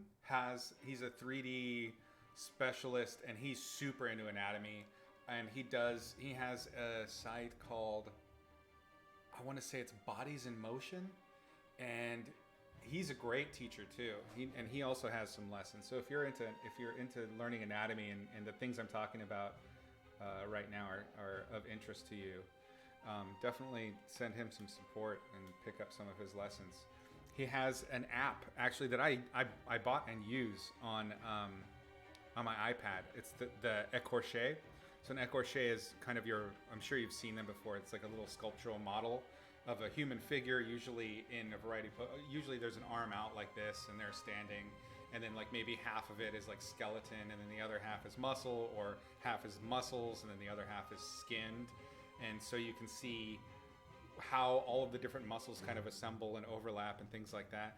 And he has an écorché app, so you have a really nice one that has different one is like planar, and so you can see all the muscles like more with a planar break, so the light's clearer. And then he has one that's more traditional. Really great stuff. I've used that a lot for doing anatomy studies when I remember to pull it up and I'm not just bashing my head against the wall like I'm doing right now. What I'm doing right now in terms of the struggle is so unnecessary. There's so much reference, I just don't feel like digging it out. Like there's something kind of fun about just being just a jackass and forcing forcing it to eventually work. This is the worst way to do it. I don't recommend it, but it's entertaining and it gives us something to talk about, and you know, it's just good fun. Do as I say, not as I do. I'm not kidding. This is the worst way you can come up with a figure. You need to have reference.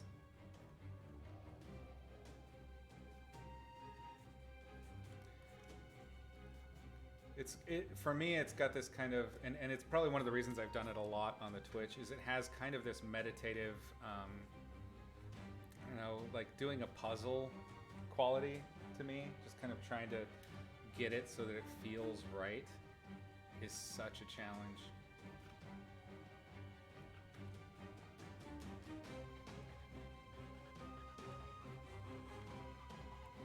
There's another artist that I've seen that does something very similar to what I'm doing even right now. His name's Rick Barry, and when I came up, he used to paint with, I think, was it Brahm? I think Brahm and Rick Barry came up together. I might be getting that wrong, but the two of them had such very distinct styles, but also there were similarities, I think. And I remember I was like, oh, Brahm all the way. But now that I'm getting older and I'm seeing, I'm doing kind of the same thing. I really love Rick Barry's work, and it's so much this. It's just sort of figurative exploration. It's just toying around with the figure, and I can tell that he's doing it. He does it very similarly. He's kind of just he starts putting things down, sees what happens.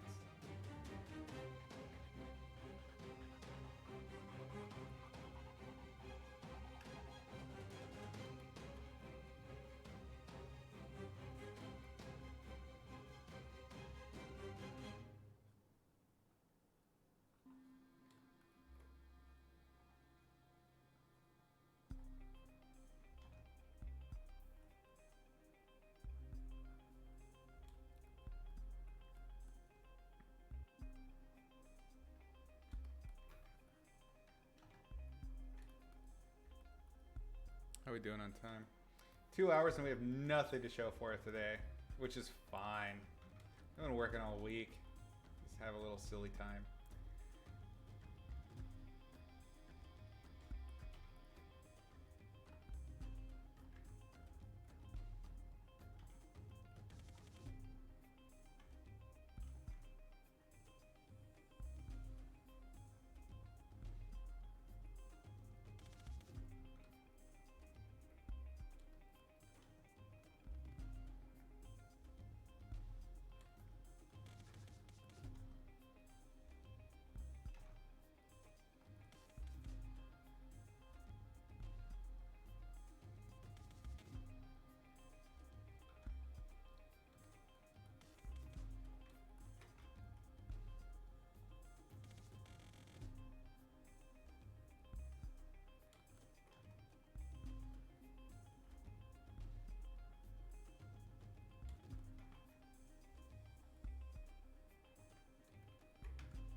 Here, draw val. I hope you can see what I'm doing.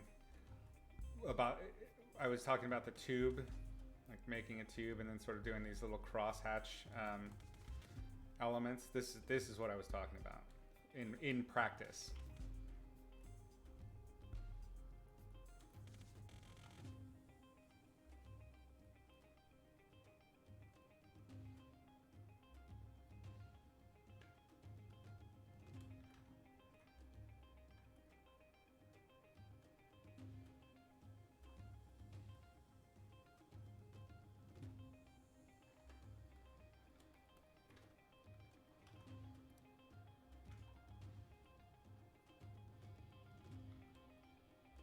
And that was me breaking that rule, but for calligraphic purposes instead. Time and a place for everything.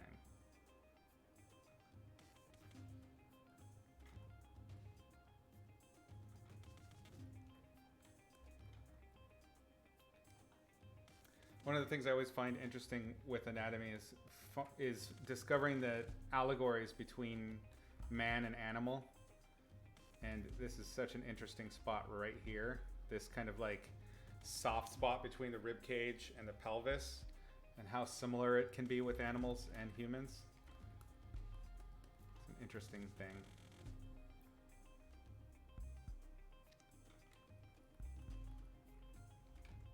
Why does he have gray pectorals? I don't know.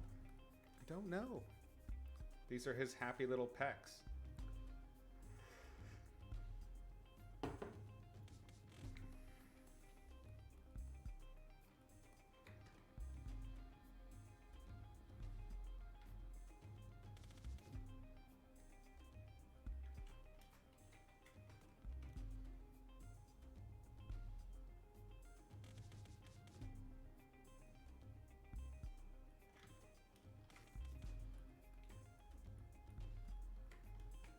Maybe he's learning to fly. I like that. Maybe he is.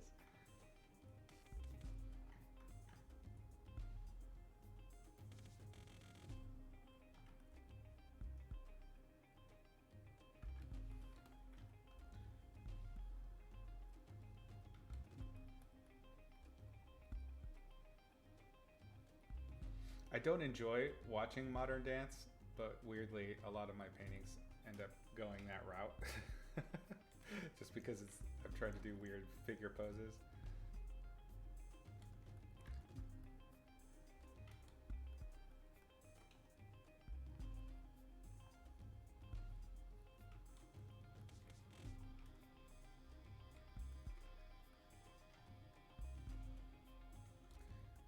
Okay, so this is going to be an anatomy push right here. I need to figure this out because this is an important feature.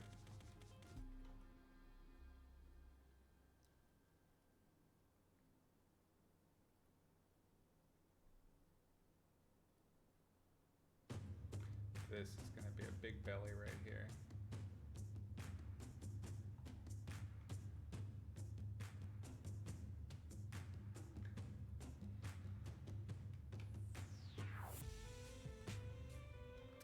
The deltoid is just crazy cakes for a muscle.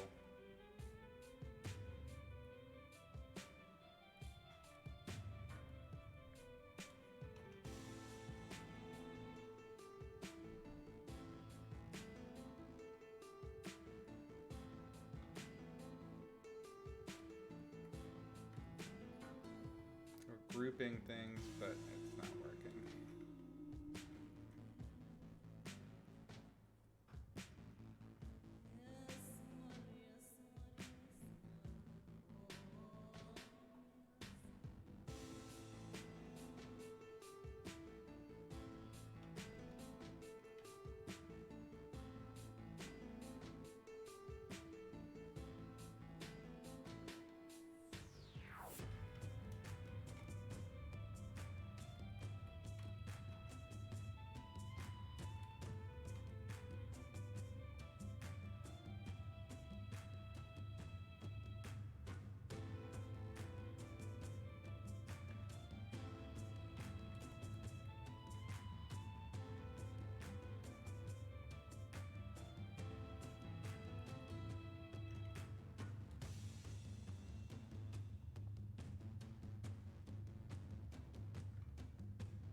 So remembering where the head of my clavicle is, I'm trying to use that to map out the neck anatomy.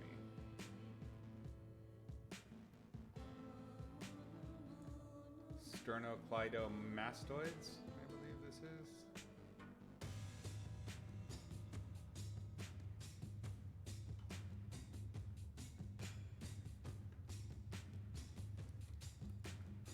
Necks are hard, that's true. Just everything from, I think basically the top of the arms to like the base of the skull. This whole thing is just a hot mess.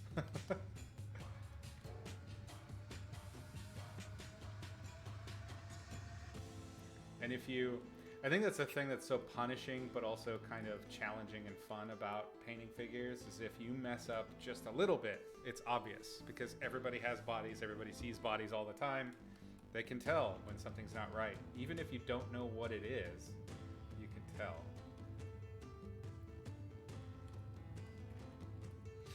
I'm sure there's tons of things you guys can see here where it's not working.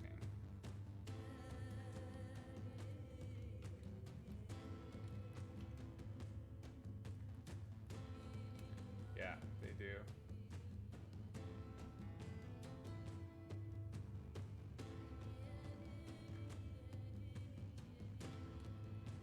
For example, my rib cage is too small for this body type. But there's two ways to skin the cat, as they say.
Again, just approaching this really sculpturally.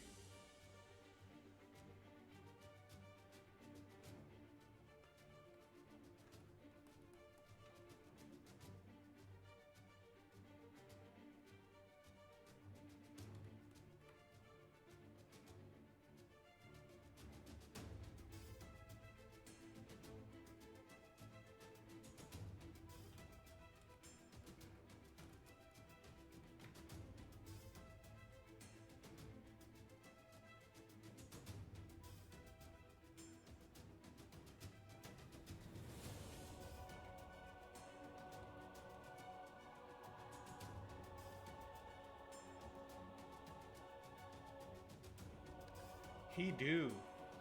He got that booty.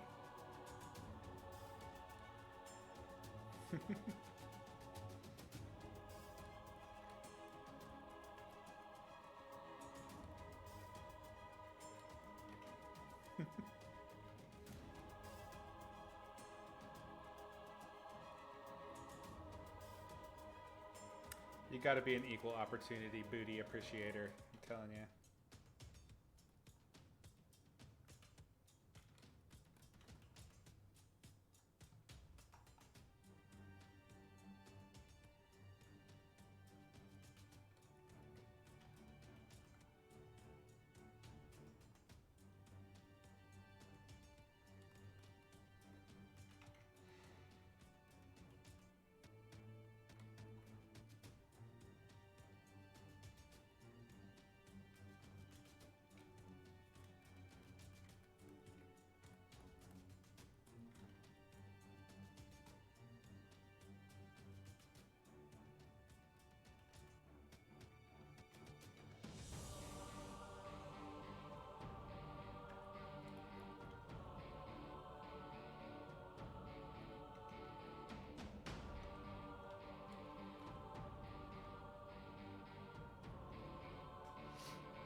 from moving the arm more towards camera.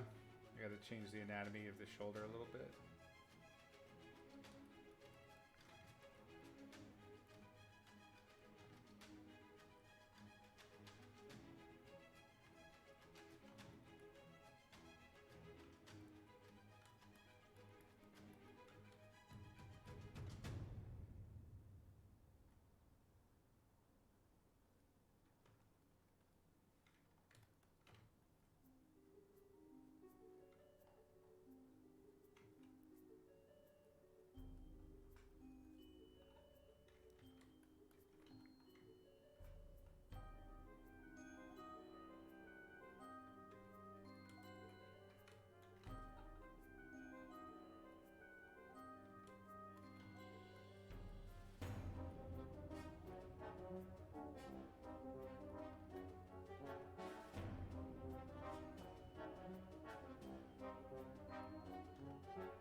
Gotta get the sort of shape and mass of the breast correct.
Floating ribs.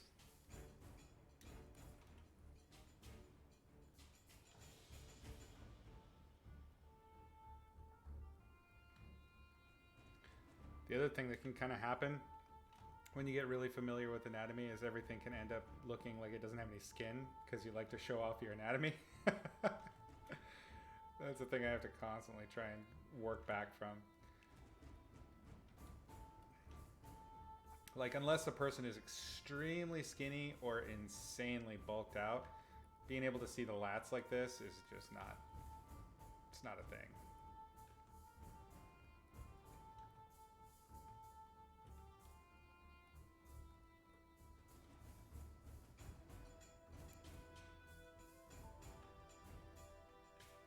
And the other thing to be careful of when you're doing anatomy studies like this is certainly get the anatomy going inside of it, but you have to remember the overall shape of that thing too. So if you're thinking about the rib cage as a big clay ball, you have to light it correctly. You have to have all of those muscles need to exist on the surface of that thing. They're contributing to the overall shape, and they're definitely creating little places where light can catch or can disappear, a little form shadow, a little cast shadow. That's all gravy. But all of that has to work on top of the greater structure of the rib cage itself. If you don't do that, you're going to have all this great anatomy, but the lighting is going to be total dog shit. You have to constantly go back and forth between these things. This is something I'm always doing. I get caught up in the anatomy, and then I completely shit the bed when it comes to the lighting. Sometimes it's the opposite. So, for example, I got some lighting working here, but the anatomy on this arm is super off. It's okay. We're just playing around. But now that I mentioned it, I have to do something about it.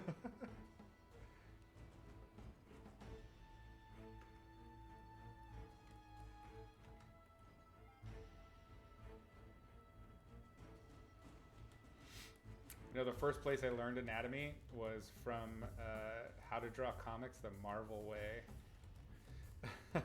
That book was so huge when I was a kid. I remember when I was first learning to draw, I basically traced every page of that book. I wanted to do comics so bad.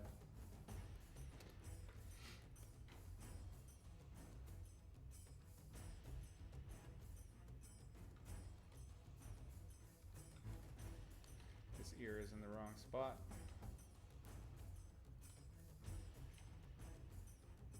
So I'm trying to kind of do a rictus here. One of these to do that, because I noticed that I had these rhythms in the neck, right? And the only time you see that muscle connecting to the bottom of the throat is when someone does the muscles are drawing down their face, and they all start in the neck or are connected to other muscles in the neck.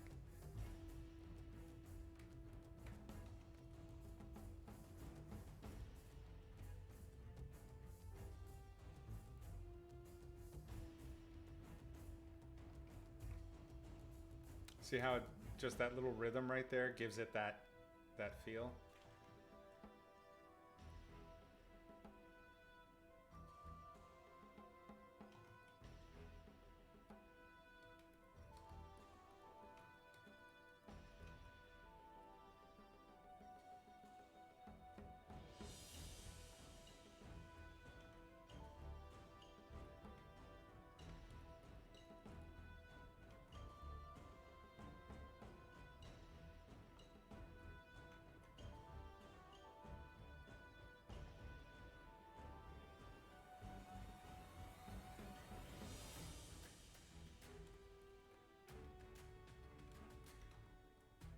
Yeah, there's something wrong with this skull.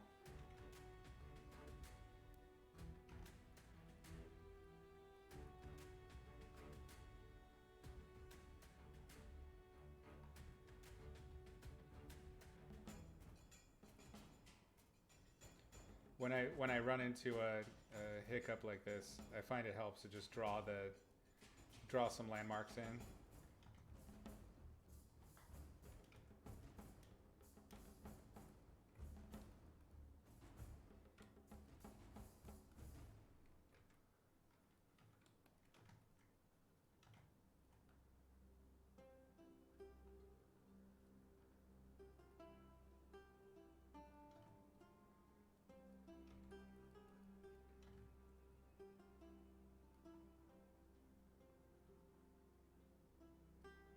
This is both a line or anatomy and lighting problem that I've developed here. God damn it, will you fuck?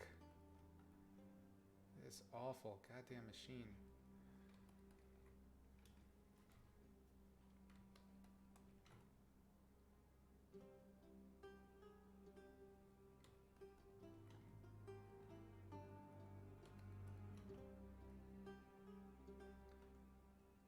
Ears are tough at the best of times, but trying to do an ear from an unusual perspective is always just a laugh.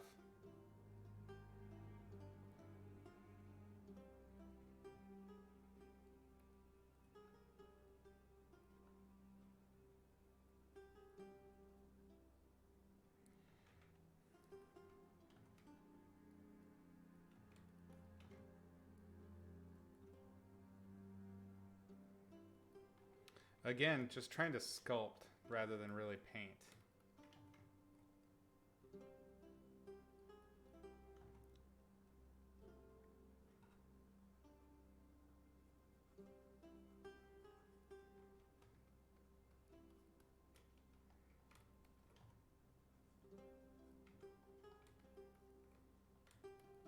Yep, skull's way off.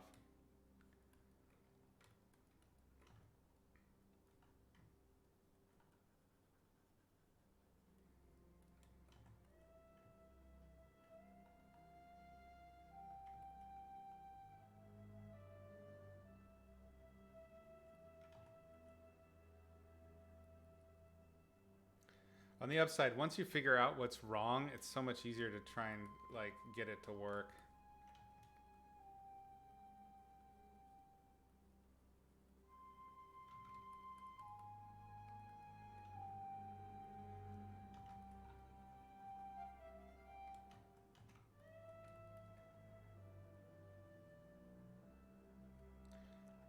even see even less.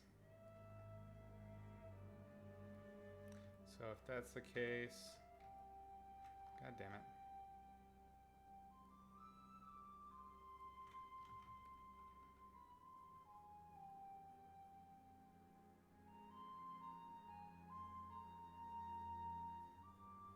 Yeah, we're seeing way too much of the front mass of the skull with the head turned that much.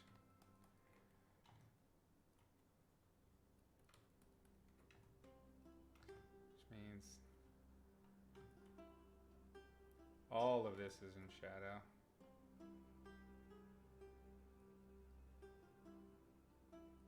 Yeah. He's just slowly over time been turning away from us because he's so disappointed in my painting skills. He's having none of this.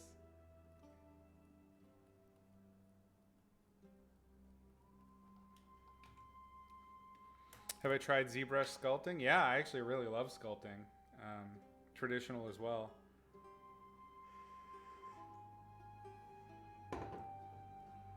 You'll be shocked to find out that I treat it exactly the same way as what I'm doing right now.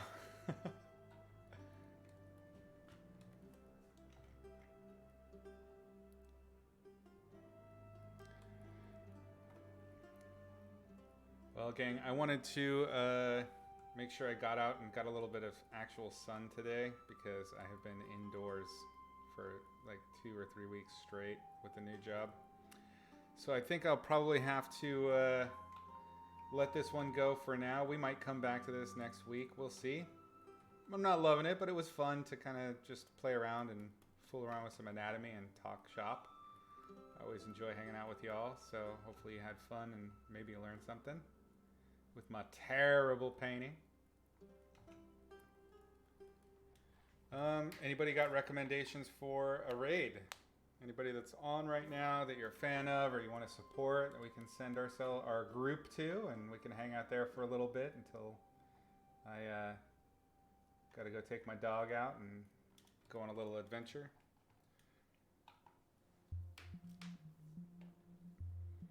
Had a good time? Awesome. That's really great. Let's see. When would I stream next time? Currently, I'm streaming on Saturdays only. Usually around noon if I can. Irina, take care. See ya. Thanks for hanging. Yeah, so currently it's Saturdays. Once the production schedule on the show that I'm working on kind of smooths out, and because I've only been working at this job for like less than a month right now.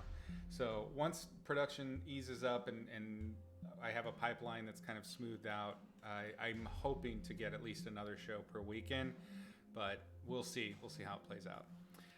So yeah, any word on a raid victim? Let's see.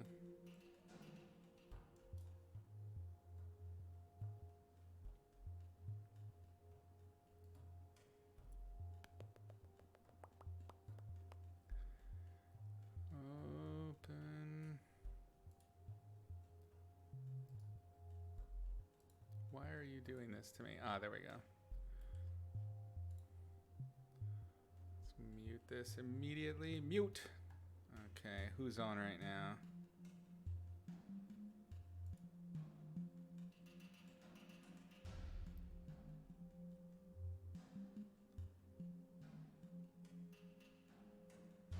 Looks like Ross is on.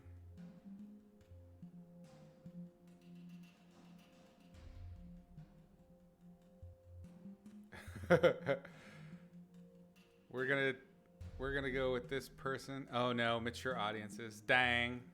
We can't handle that. Let's see.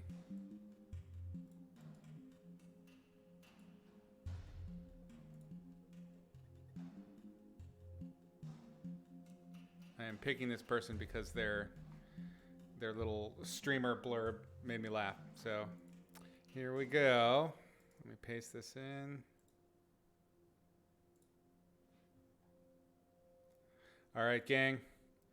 Please stick around for a few minutes in the raid, and we should have some fun over there. Until next time, paint smart, paint sexy.